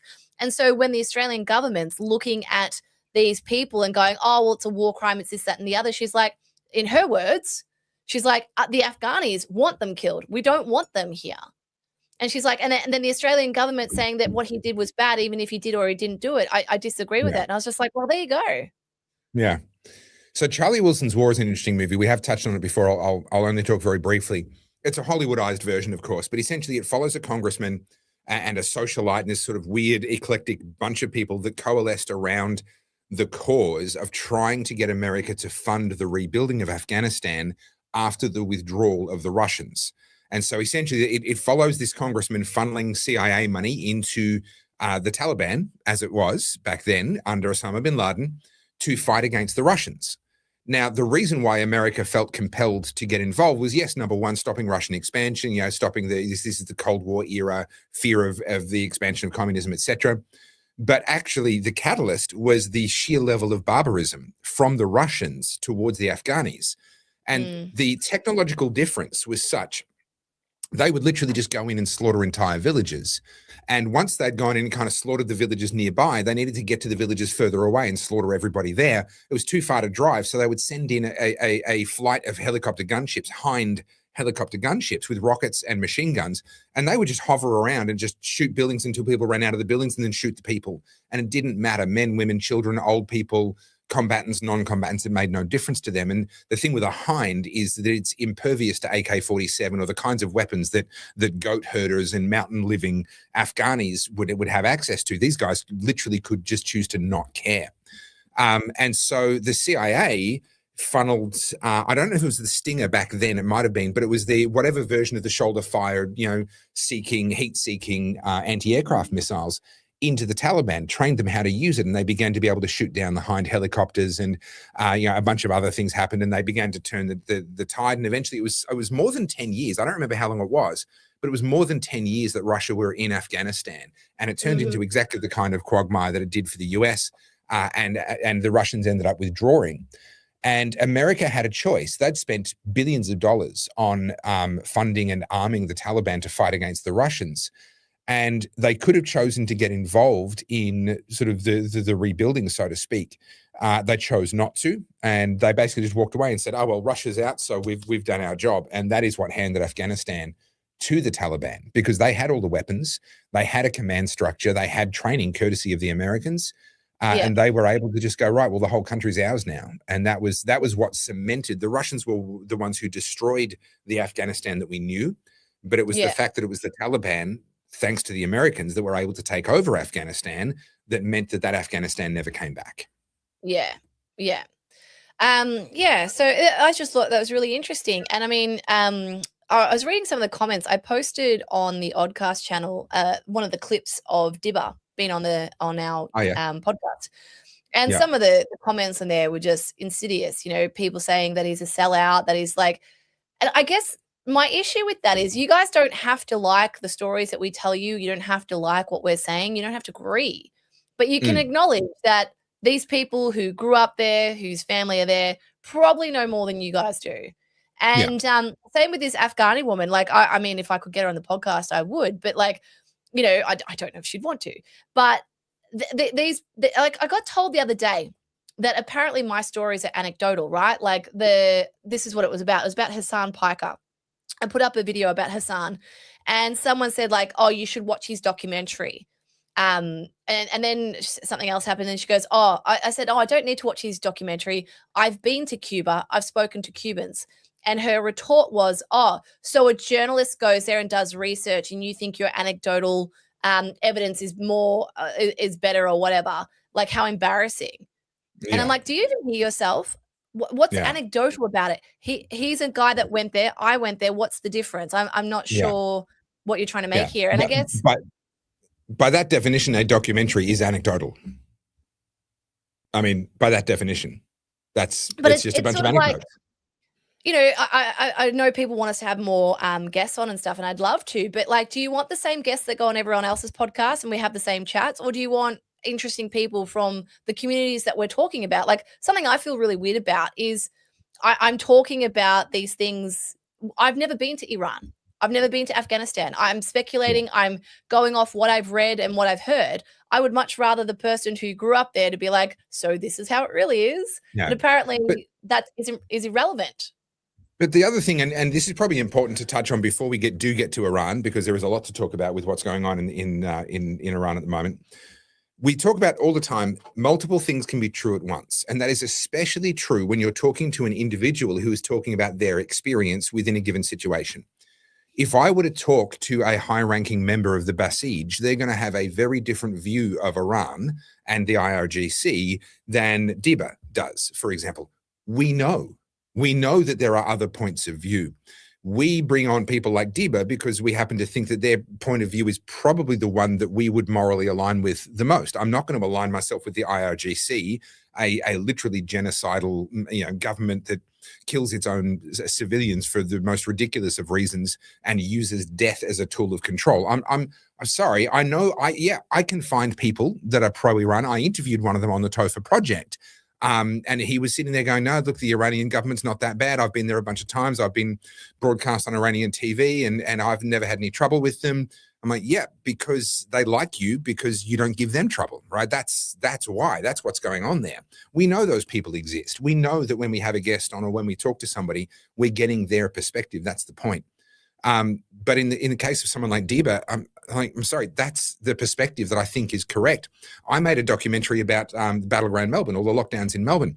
I got accused of being one-sided. Yes, I'm presenting the side that the mainstream media would not give you. The government, the police, the mainstream media, they all presented one side. I specifically went to present to you the other side of that story. Do I know that there are other points of view? Yes, I do. They got shoved down my throat for years, but that was the underrepresented point of view that I believe is true. And that was the story that needed to be told. And it's the same with the guests that we get on. So just simply turning around and going, "Oh, you're wrong. I spoke to somebody and they said something different." Okay. Multiple things can be true at once and people can have different perspectives on the same events. We know. We get it. Let's just have an adult conversation. Yeah, 100%. So with Iran, before we get into what's going on actually in Iran, do you want to talk about what our government thought was a really good idea to waste it's 20 million on? Oh, this is so painful. Guys, Let me pull if it you're up. not drunk yet, get busy because this hurts. Okay, so the Australian federal government has felt the need to spend $20 million of taxpayer money on launching. Boy, I would have loved to get that video production contract. Can I just say, I'd do it for a 20th. Just give me $1 million and I'd pump these ads out for you. Yeah. Like, I'm cheap. Come on over. And G said that actually. That's it's funny. He did say that. The reality is the video wouldn't look any different. The ad wouldn't look any different. Where the money has gone is not actually in the production. It's gone in all the consultants and all the focus groups and all the other nonsense. I talk about corruption hiding in plain sight. The government has a very large group of tame experts that are on their payroll, and they will tell them whatever they want to hear, and they'll give them the expert advice that they're paying for. That's where 19 million out of the 20 million went. Does that also include their ad spend? So with the networks and billboards? I doubt it. $20 million does not buy a lot of ad spend anymore. I doubt it. Look, it might. I've not actually looked into it, but I doubt it. Yeah, I'd be curious to see that because that would change the total substantially. So basically, let's play the ad. Let me pull this up. All right. Can you guys see that? Yes, you can. All right. Here we go, guys. Let's see what 20 million gets us. The global fuel shortage is affecting us all. To keep us moving, listen to that voice. Working to secure Australia's fuel supply and has a 4-level national fuel security plan. We're now at level 2, and we all have a part to play. Together, simple actions can make our supply go further and save fuel for our truckies, farmers, and essential services. Every little bit helps. For fuel-saving tips, visit fuelplan.gov.au. I'm sorry. I don't want to be that person.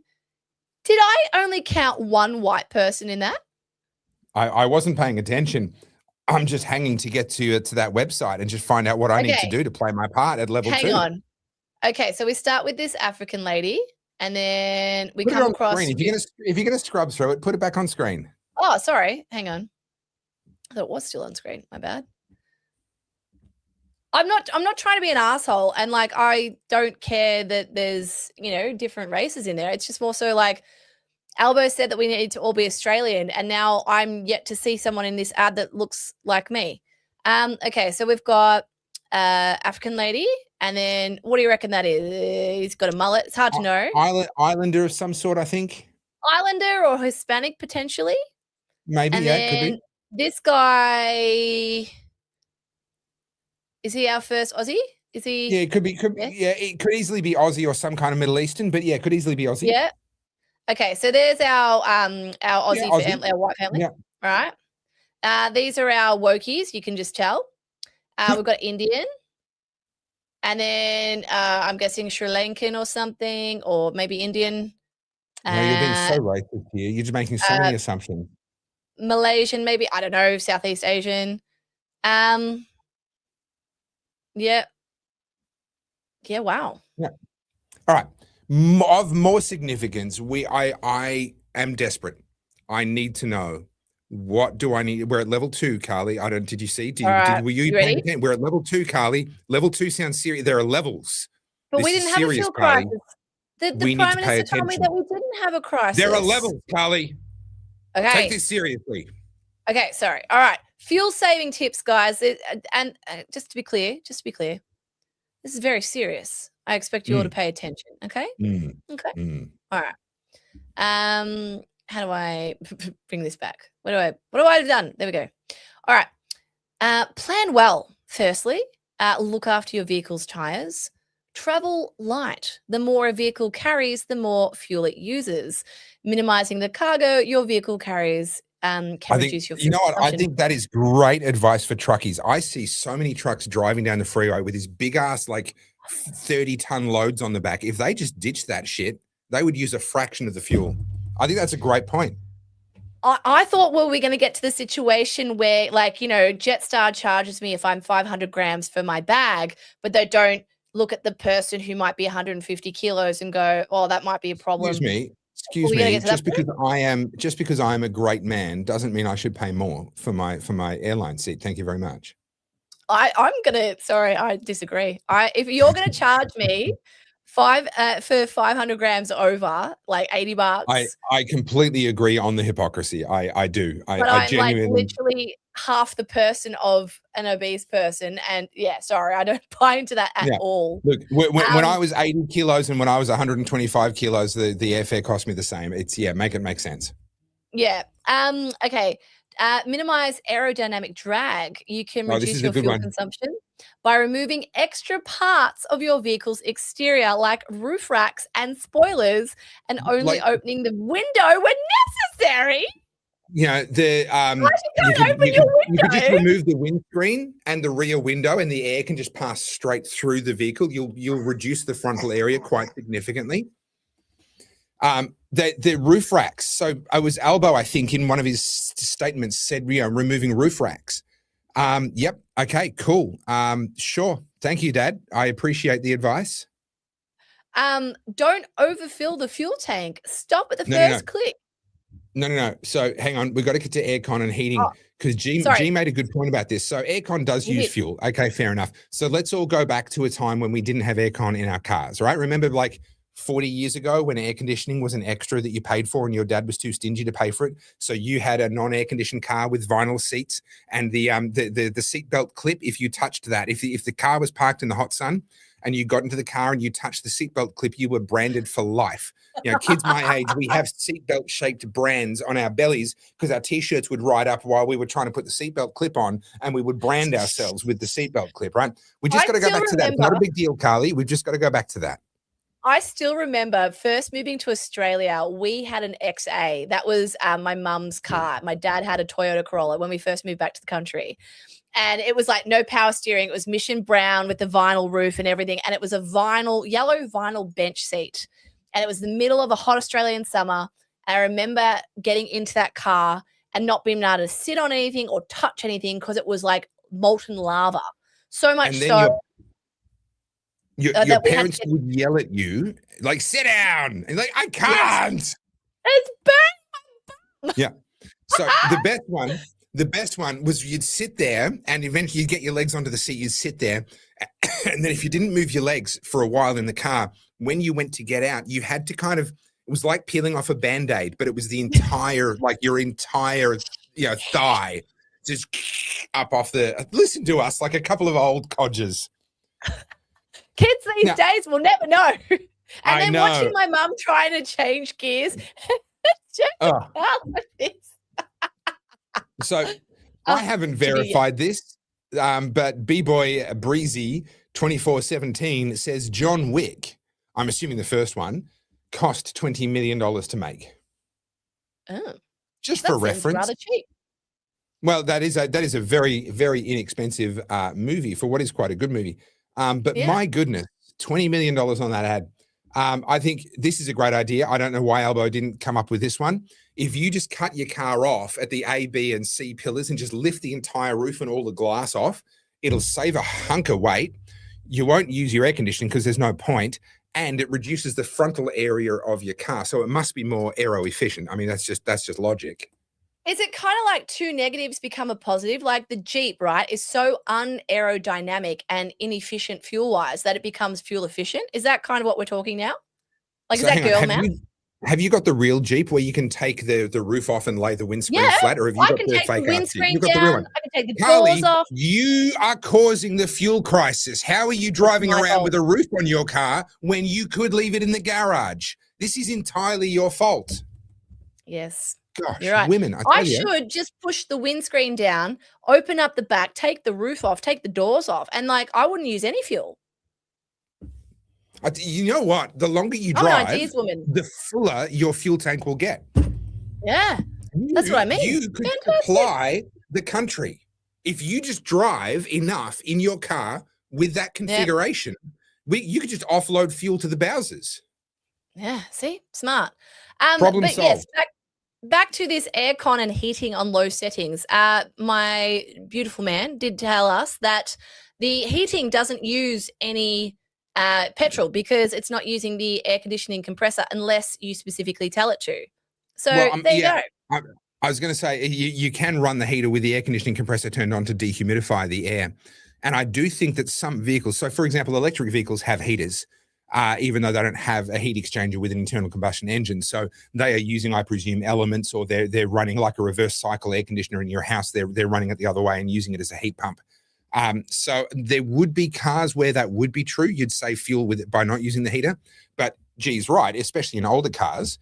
Like if your car, if you can't get heat out of your heater until after the engine's warmed up, that's a pretty good indicator that you've got a heat exchanger, and you can probably use your heater without your conscience troubling you too much.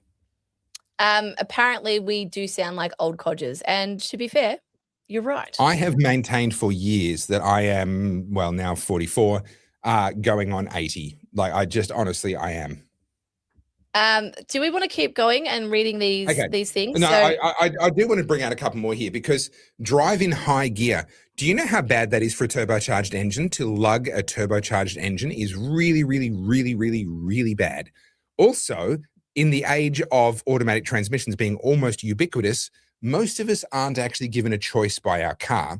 And the transmission is tuned for maximum efficiency, because in its default mode, that's where they do their fuel economy testing when they manufacture the car. So the gearboxes, the automatic gearboxes, are tuned for best efficiency already. So I would suggest don't touch a thing. Minimize idling. So don't leave your engine running while parked or waiting. So basically the Porsche has the, what do you call it, where it stops? The engine? Yeah. So it's infuriating, that thing. My Volkswagen has the same thing, and I have a startup ritual. Start button, turn off the stop start, handbrake off. And it's this 3-touch ritual. It's automatic every single time the stop start gets turned off.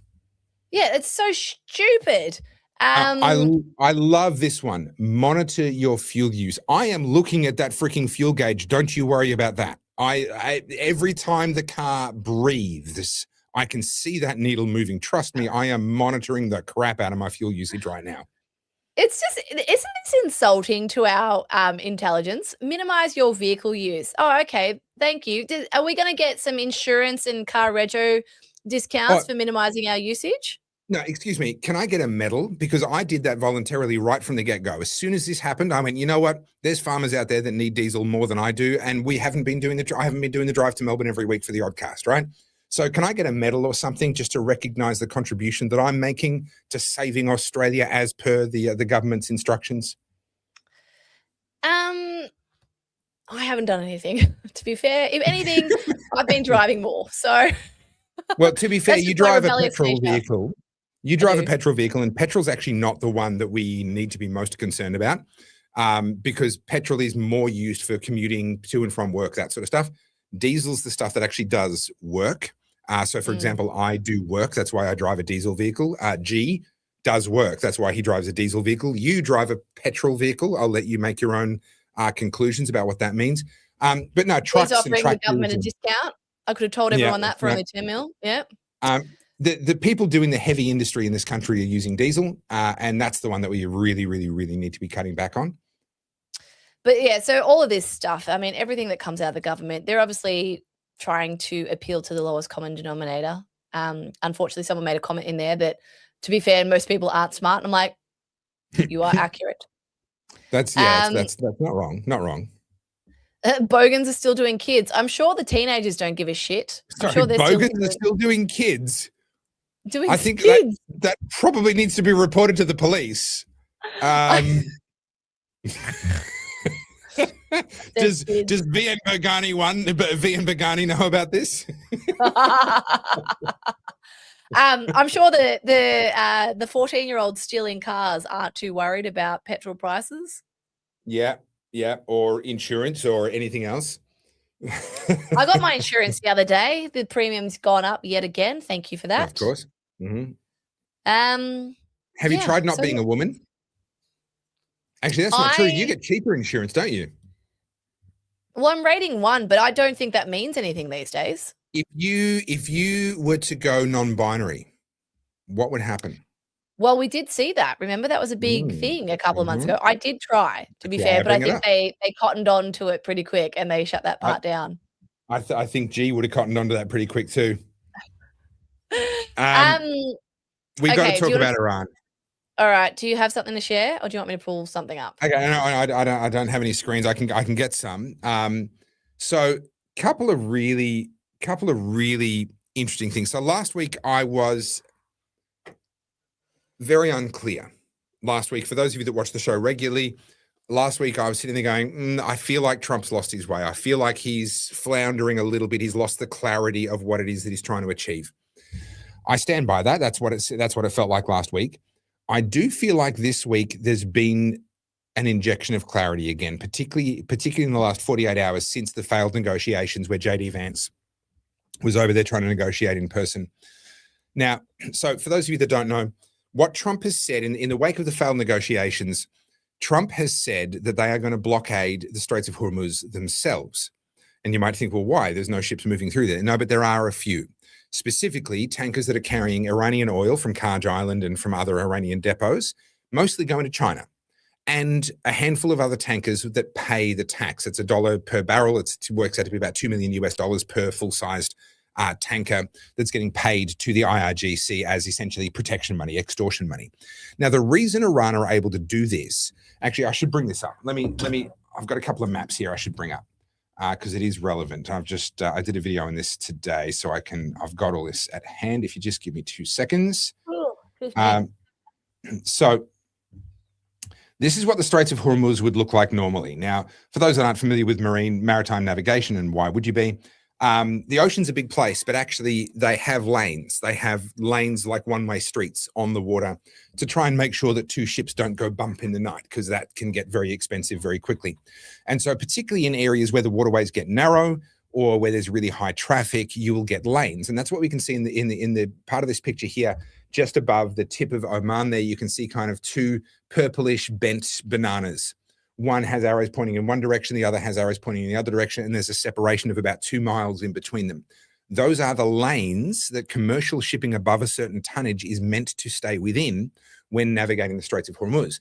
Now, what you can see there is the blue dotted line is actually the territorial waters border between Omani waters and Iranian waters. And you can see that these two lanes are actually outside of Iranian territorial waters. They are not under Iran's control at all. Now, to the left, you see another 2 lanes. They're longer. They're inside Iranian waters, but actually they don't need to be used. Tankers could stay further to the south in that open water there. That's perfectly fine. But by default, when there's no issues, when there's no conflict, that's the most efficient route. And so they will stay in those lanes and carry on through. So what could and should have been possible, if Iran wanted to say, look, you can't use our waters, okay, fine, we'll stick inside Omani waters and United Arab Emirates waters, and we won't go into Iranian waters at all. That is the theory that should have been possible. But here's what they did. It's going to take me a moment to bring up the other picture, image file. Why is that not there? This doesn't support the file type. Damn it. Screenshot it. Yeah, I'm going to have to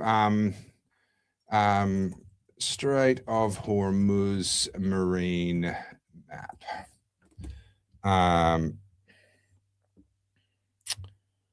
Gosh. Okay. With mines. Sorry, guys, I'm doing this live as we go. Okay. This one here. All right, I will just make this. I'll do it as a sharing of a tab. We're nearly there, everybody. It'll be worth it, I promise. Screen I'll start share. showing my dog in a minute. That one, share. Okay, now get this up on the screen. All right. So this is the reality of what's happened. So this is obviously a map from a slightly different perspective, but that is Oman once again to the south. Where that red area there is where Iran claims to have laid mines. Now, what they've done is they've offered alternative sea lanes. But you'll notice that the sea lanes go much, much, much closer to Iran and are well inside Iranian territorial waters. So Iran have said, we successfully laid mines in the actual sea lanes. So you can't use those. You have to use these alternative lanes that bring you into Iranian territorial waters and close enough to the coast that we can use the remaining munitions that we have, the much shorter range drones, the less accurate drones, and shorter range missile systems to be able to attack you unless you pay the fee. Here's the thing, to my knowledge, and this could change at any moment, but to my knowledge, there is no certainty that any mines got laid. There is actually no evidence that mines have been laid. Iranian mine sweepers were heading into the Gulf towards that area when they got sunk by the US Navy. To my knowledge, it cannot be proven that any mines were actually laid. However, the uncertainty is the point. Just the fact that we don't know is enough to have these oil tankers go, you know what? This is a $100 million ship. We've got $100 million worth of oil on board. We don't really want to run into a mine, so we're going to stay where we are. Plus, the insurance companies obviously withdrawing coverage. So this is the state of play right now, is that any tankers that want to get in or out have to go through Iranian territorial waters, and they are threatened with being sunk unless they pay the fee. What Trump has said is, you know what? We're just going to block the whole damn thing. So Iranian tankers are not going to get out with Iranian oil bound for China, and other people's tankers that have paid the fee are not going to get out. Now, I think the timing of this is because we had a situation where it's believed, and you know, again, I'm having to rely on international media, but it's believed, and I think I've got this here, that the is this it here? That China was preparing another shipment. No, different one. It's believed that China was preparing another shipment of weapons to head to Iran, paid for in Iranian oil that was leaving the Straits, that Iran were allowing obviously out of the Straits. So here's what Trump did. He said, we're going to block it so that no more gets out, and we're going to raid all the ships that have already passed through. Whether they paid the fee or whether they're Iranian, they're all fair game. We're going to go and seize all of those tankers, which means that the payment from Iran to China for those weapons that is still on the water making its way around India is now going to get seized, possibly by India, possibly by the US. It's not going to make it to China. Now, China are actually hurting a lot as a result of the current oil prices. They used to be kind of immune to the global oil price because they were buying the Iranian embargoed oil super cheap. They're no longer immune because if that Iranian oil gets cut off, they have to buy it all at commercial prices. They have to buy it all on the open market. And that's not good for their business model. It's not good for their competitiveness worldwide. China are actually not nearly as competitive on a wages and cost of doing business front anymore. As they've become wealthier and wages have risen and standard of living has risen, they're no longer cheap labor. India are cheap labor, Africa are cheap labor, China are not. And you take away their energy advantage and actually a lot of their economic advantage disappears. So I think Trump's timing is based around the resupply of Iran with weapons. And what he's doing is twofold. He's tightening the screws on China, which is what this has been about really the whole time, is energy supply into China. Excuse me. He's tightening the screws on China. He's cutting off the money flow and the weapon flow into Iran, which then means that time's on his side. He can actually sit there with the straits closed for 2 weeks, 3 weeks, 4 weeks. He doesn't care. High energy prices are actually good for America right now because it increases their leverage. This is why they're exporting fuel. America are saying, hey, come one, come all. Trump said this, bring your tankers, we'll fill them up, we'll send them back nice and full to the brim with American energy, American oil. He's using this to force the world to pivot to North America as their primary energy source, or at least as their backup energy source while the Straits of Hormuz are closed. He doesn't care how long the Straits remain closed for. Now, I think it's going to take at least a month for Iran to run out of money. They're already not paying their Basij and a bunch of their other security forces, but they've still got some money. If he's going to play a waiting game, which is what I think this is now, I think he's going to cut off the Straits and then just say, okay, we're fine. We can wait. We'll wait. It's cool. He's going to take his time clearing out the mines or checking to see if there are any mines. He's not going to be in a rush to get that done and reopen the Straits. He's quite happy to sit there with the Straits completely closed for as long as it takes. Unfortunately, what that means is that oil prices are going back up again. That's the reality. They've already started going back up. They're likely to stay up. But what this means, it's twofold. Short-term pain, absolutely. We are going to be paying even more. The shortage is I'm not going to say going to get worse because America is pumping out a lot of oil and it is exporting now a lot of oil or a lot of actually refined petroleum products. But short-term pain. But I think ultimately this is Trump's end game. Trump can now go, okay, we can just hold this position.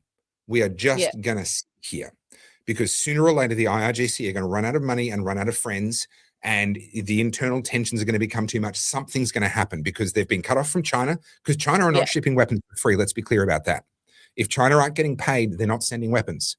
So they're not getting any resupplies. They're not getting any more ammunition. They're not getting any more missiles or drones, only what they can build domestically. And that capacity has been dramatically reduced. They're not getting any more money with which to pay their internal security forces, which is what they depend on to keep the people down. And Trump's just going to sit there and go, you know what? I'm cool. Let's just stay here and see who loses patience first. I think we're gonna be stuck in this position for a month or more. Do you want to read that? So I mostly like Trump, ignoring the files, attacking Massey, depicting himself as Christ, and another war costing points. Well, that's a lot of things to not like about Trump, by the way. I still hope he pulls off a win, but it shows why the world needs Ron Paul. I'm 100% with you. I'm a libertarian.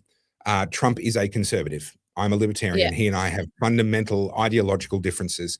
And I think a Ron Paul would be a much better president, or, he's aged out now, unfortunately, but, even Rand Paul, Thomas Massey would be wonderful.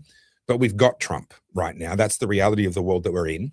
And I think Trump is doing an enormous amount more good than any other US president I've seen in my lifetime. And I stand by that, even with the current situation in Iran. I think it's ugly. I think some things have been poorly handled. I don't like it. But I actually think that Trump has done more good for the world, including what he's doing in Iran, than any other US president that I've seen in my lifetime. Unfortunately, we have to endure some short-term pain. And we've talked before about we are a cushy, soft culture that hasn't endured really a lot of pain. And so this feels really awful. This feels really uncomfortable to us.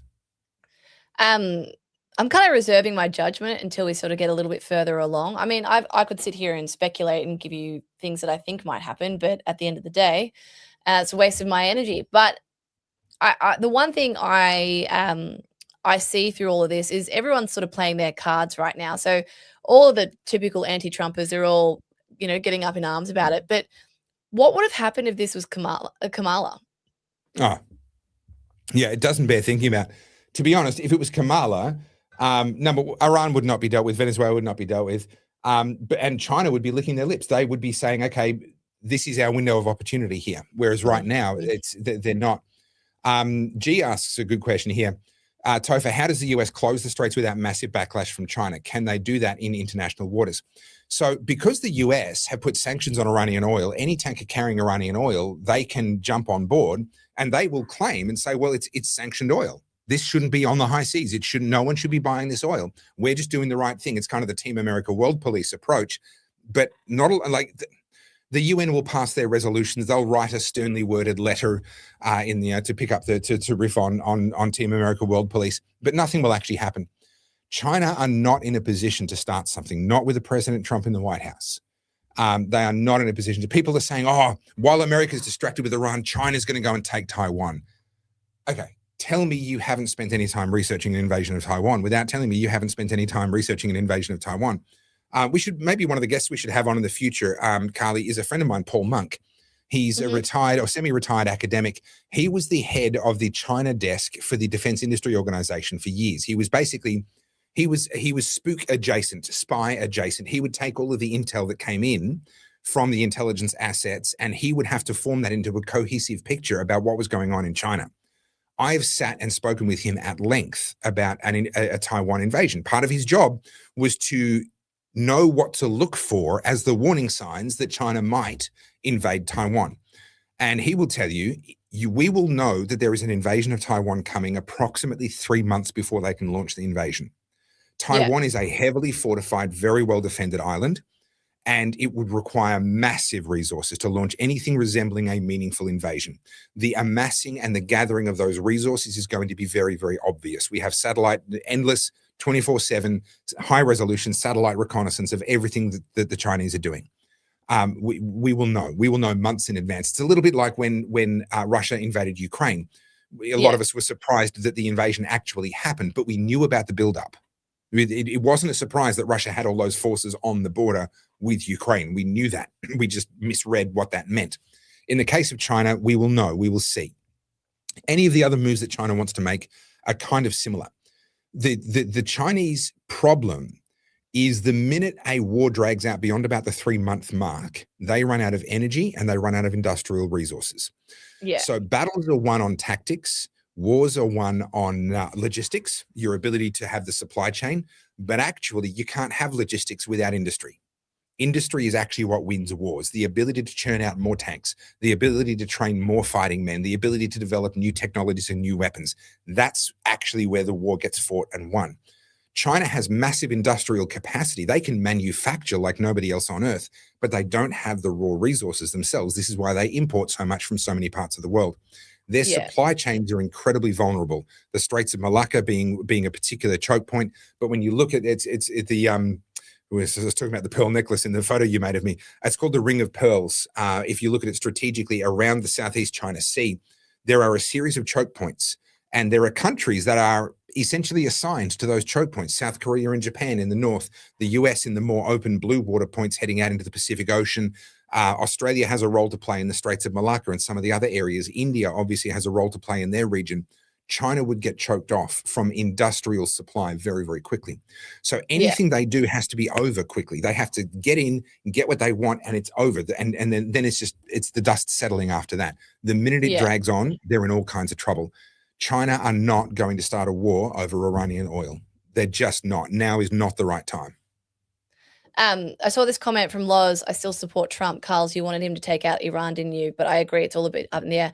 Look, I still stand by it. But I like my comment I made before, and like I'm not going to speculate, is honestly, like I'm just doing what everyone else is doing. I'm looking at propaganda. I'm looking at what's going up and this person's opinion and that person's opinion. I can't see it with my own eyes. Like it's very hard for me to be, oh yes, Trump has made a really good decision here. Until I think all the cards are on the table and we can sort of see the aftermath, then I can sort of weigh in on whether or not I think it's a good thing. I would like to see regime change. I would like to see Iran liberated. I'd like to see the mullahs and the ayatollahs gone, but it doesn't look like it's going that way. Unfortunately, I'm a bit. I think it does look like it's going that way, but it's going to take a little bit longer. My concern is if they don't eradicate the IRGC, if it is not a full regime change, what does that mean for the Iranians? What does that mean for the people, right? So like, look at what happened with the Taliban. The second I know we don't have boots on the ground in Iran, but the second America left Afghanistan, it fell back into the hands of the Taliban, and it's worse now than it was when the Taliban were originally in power. That's my fear for the Iranians. Like, either do it and friggin' be done with it, or do you know what I mean? Like, I don't feel confident with where things are at right now. But you remember what Diba said on that, and he talked about Reza Pahlavi. Reza Pahlavi, yeah. And there are people ready and willing and able to step in and form an interim government for the purpose of bringing them to an election and having a democratically elected government. The Iran situation and the Iranian people are very, very different to the Afghanistan situation.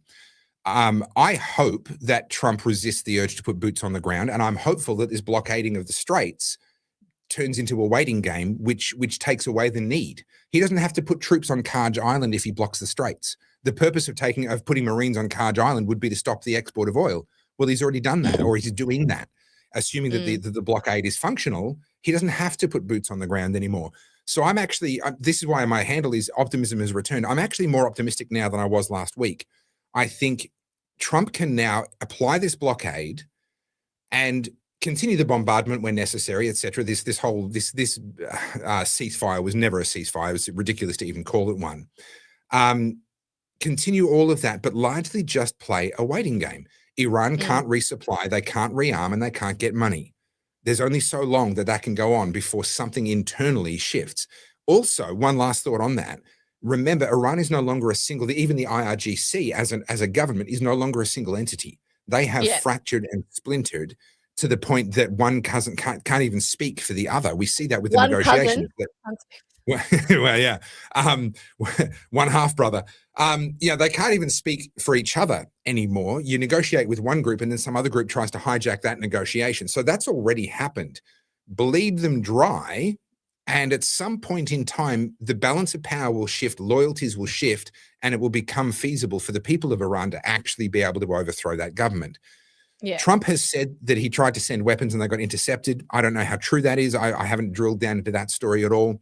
I don't want to see a CIA operation. I think that's how we got here. But I do want to see the mullahs out of power permanently. And I think that the Iranian people have enough culture and pride in themselves to be able to pull that off in a way that the Afghanis, I'm not sure, have left in them. But the Iranians seem to. So. Sure. So long as their own government aren't shooting them in the streets and, but sure. I think it's too early to tell. Like, it's been, 5-6 weeks since this all broke out. Yeah. And I think the constant weighing in every day isn't necessarily getting us any closer until we see something actually happen. I mean, we talked about Trump posturing and giving the ultimatums. At this point, I'm like, you've said you're going to block the strait, bloody block it. Just follow through. Yeah. Follow through with what you said. But and the CIA will be there. Arklux is right. The CIA is going to be in there working overtime, as you say. That's absolutely correct. But we just need to remember largely speaking, broadly speaking, the history of the Middle East in the 20th century was foreign powers deciding where the political lines were going to get drawn and who the governments were going to be. And that's what got us here in the first place. And I think if we're going to get a long-term good result out of this, it has to come from the Iranian people themselves, which means, as awful as it is, Trump should not do anything more than put his foot on the scales.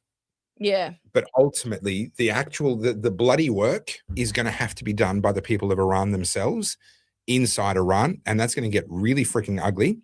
But these are people that have already lost tens of thousands of their own people under IRGC repression. And when I mentioned the genocides earlier, someone jumped in the comments, "Oh, you believe all that crap about the government killing its own people?" Yes, I do, because I've actually spoken to people that have managed to get out of Iran, and I've spoken to people that have family in Iran, and I've gotten first or at worst secondhand accounts of what's happened. Yeah, absolutely, that's happened. And with that in their memories, I think when they get the opportunity, the reprisals will be pretty swift and pretty savage. All we've got to do is keep our foot on the scale for long enough that eventually that power shift becomes possible. Not to be rude, but I am fading. I am exceedingly. Wow. I tell you, kids these days, they've got no stamina. I did not sleep very well last night. I'm very tired and I can't stop yawning and I feel really rude. I'm so sorry. Oh, I'm so tired. Deeply offended. Well, look, we have been going for 2 hours, and I think that's a pretty good effort.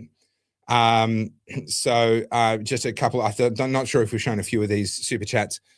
We have as much oil in the ground as Saudi Arabia.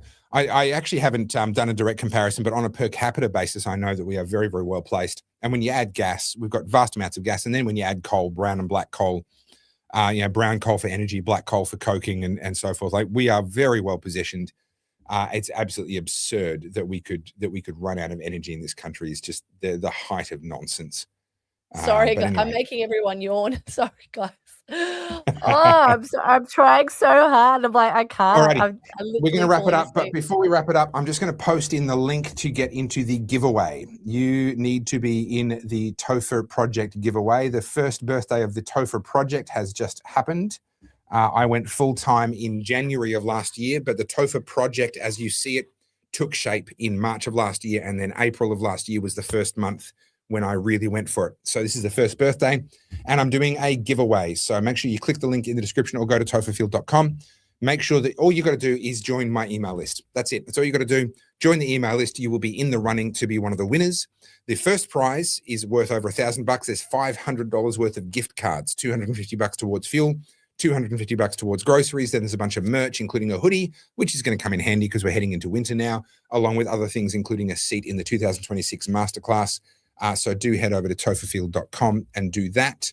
Carls, take us out by talking about coffee. Kofi. Guys, if you want to support the Oddcast, you liked what you saw, that's how you can directly support us. So scan that. You can sign up as an Oddie, or you can be a producer and tell us what to talk about on the show. And that is the best way to show your support. And also, don't forget, we have Tangent Time merch. So it's all available on Tofa's website if you want the Tangent Time t-shirt. Tofafield.com. Get yourself a Tangent Time t-shirt. I didn't sing the song. I was gonna say I'm very, very sorry. My energy was being, but alas, Well, I am only As a result, human. I'm gonna blame you for the fact that we never got to the Tangent Time song today. I didn't have Devastating. one. To be Devastating. fair, Yeah, we well, opened with a tangent, we so kind of did, and I can't really just open the show with a Tangent Time song. Imagine the new viewers like, oh, I wonder what this is. Sit through the countdown and then straight into me singing Tangent Time. I don't think they're going to stick around. No. So yeah, No. probably But best not to open the show imagine with how will we oddcast when I'm in China? that. You're assuming they'll let you on the internet. Well, I've got a VPN. That's fine. Well, but sure, I'm like, sure. am I playing a dangerous game? That's a legit question. I don't know. Well, I have made the decision that I'm not going to try and get back into China in my lifetime for as long as it's a communist country because of stuff I've said online. And these days, with the power of AI, they don't exactly have to dig very hard to find anything that I've said online. So, yeah, I'm not going back to China. That's for sure. Good luck. We're being accused of receiving money from the Jews in the chat, mate. I'm gonna say it one more time, just so you guys really understand it. If you think 7K is a lot of money for me to like for someone to control what I say, your bar is in the gutter. Like, can I just tell you, if someone were to try and bribe me, they better be bringing at least 8 figures. Like, come on. If you're going to extort me, make it good. Carly, there's something we have to do. It's a tangent and it's funny and it's a great way to end the show. Okay, can I close my eyes? Is that rude? Okay. Okay. Is this going to do it for me? Okay, this one. Okay, yeah. Hold up. This is worth it. I promise you, this is worth it. Come on. I've got the tab. Will you just settle down, Carly? Give it a rest. This is worth it. I promise. I'm sharing the screen. I'm just pulling it up now. It's inside StreamYard. I'm putting it on the screen. No, get out of here. I'm putting it on the screen. Okay, guys. I fell Carly, asleep. They have come up with a way. So do you know this is a problem? North Koreans are passing themselves off as people that live in other countries and getting remote VA jobs in companies that don't want North Korea to have their information. This is such a big problem that recruiters have come up with a test to make sure that they're not recruiting someone from North Korea. Right. No, Kim Jong-un, the leader of North Korea. Hang on, I got to get this back to the start. Yeah. Okay, I'm going to refresh the page and hope for the best. I could have been asleep by now. Go away. What happened? Yeah. Okay. I just the network is issue. I think. Okay. I just come back. Okay, no worries. I mean, I was in the process of saying like we get like a lot of imposter candidates, particularly North Koreans, like posing as like people that they're not. So one of the tests that we do is trying to get them to say something like Kim Jong-un is a fat ugly pig. Could you say that for me? 시장? So no, Kim Jong-un, the leader of North Korea. Yeah. I should say like that. Yeah. Yeah. If you could, because it's one test so that I know that you're not North Korean. Yeah. You say it?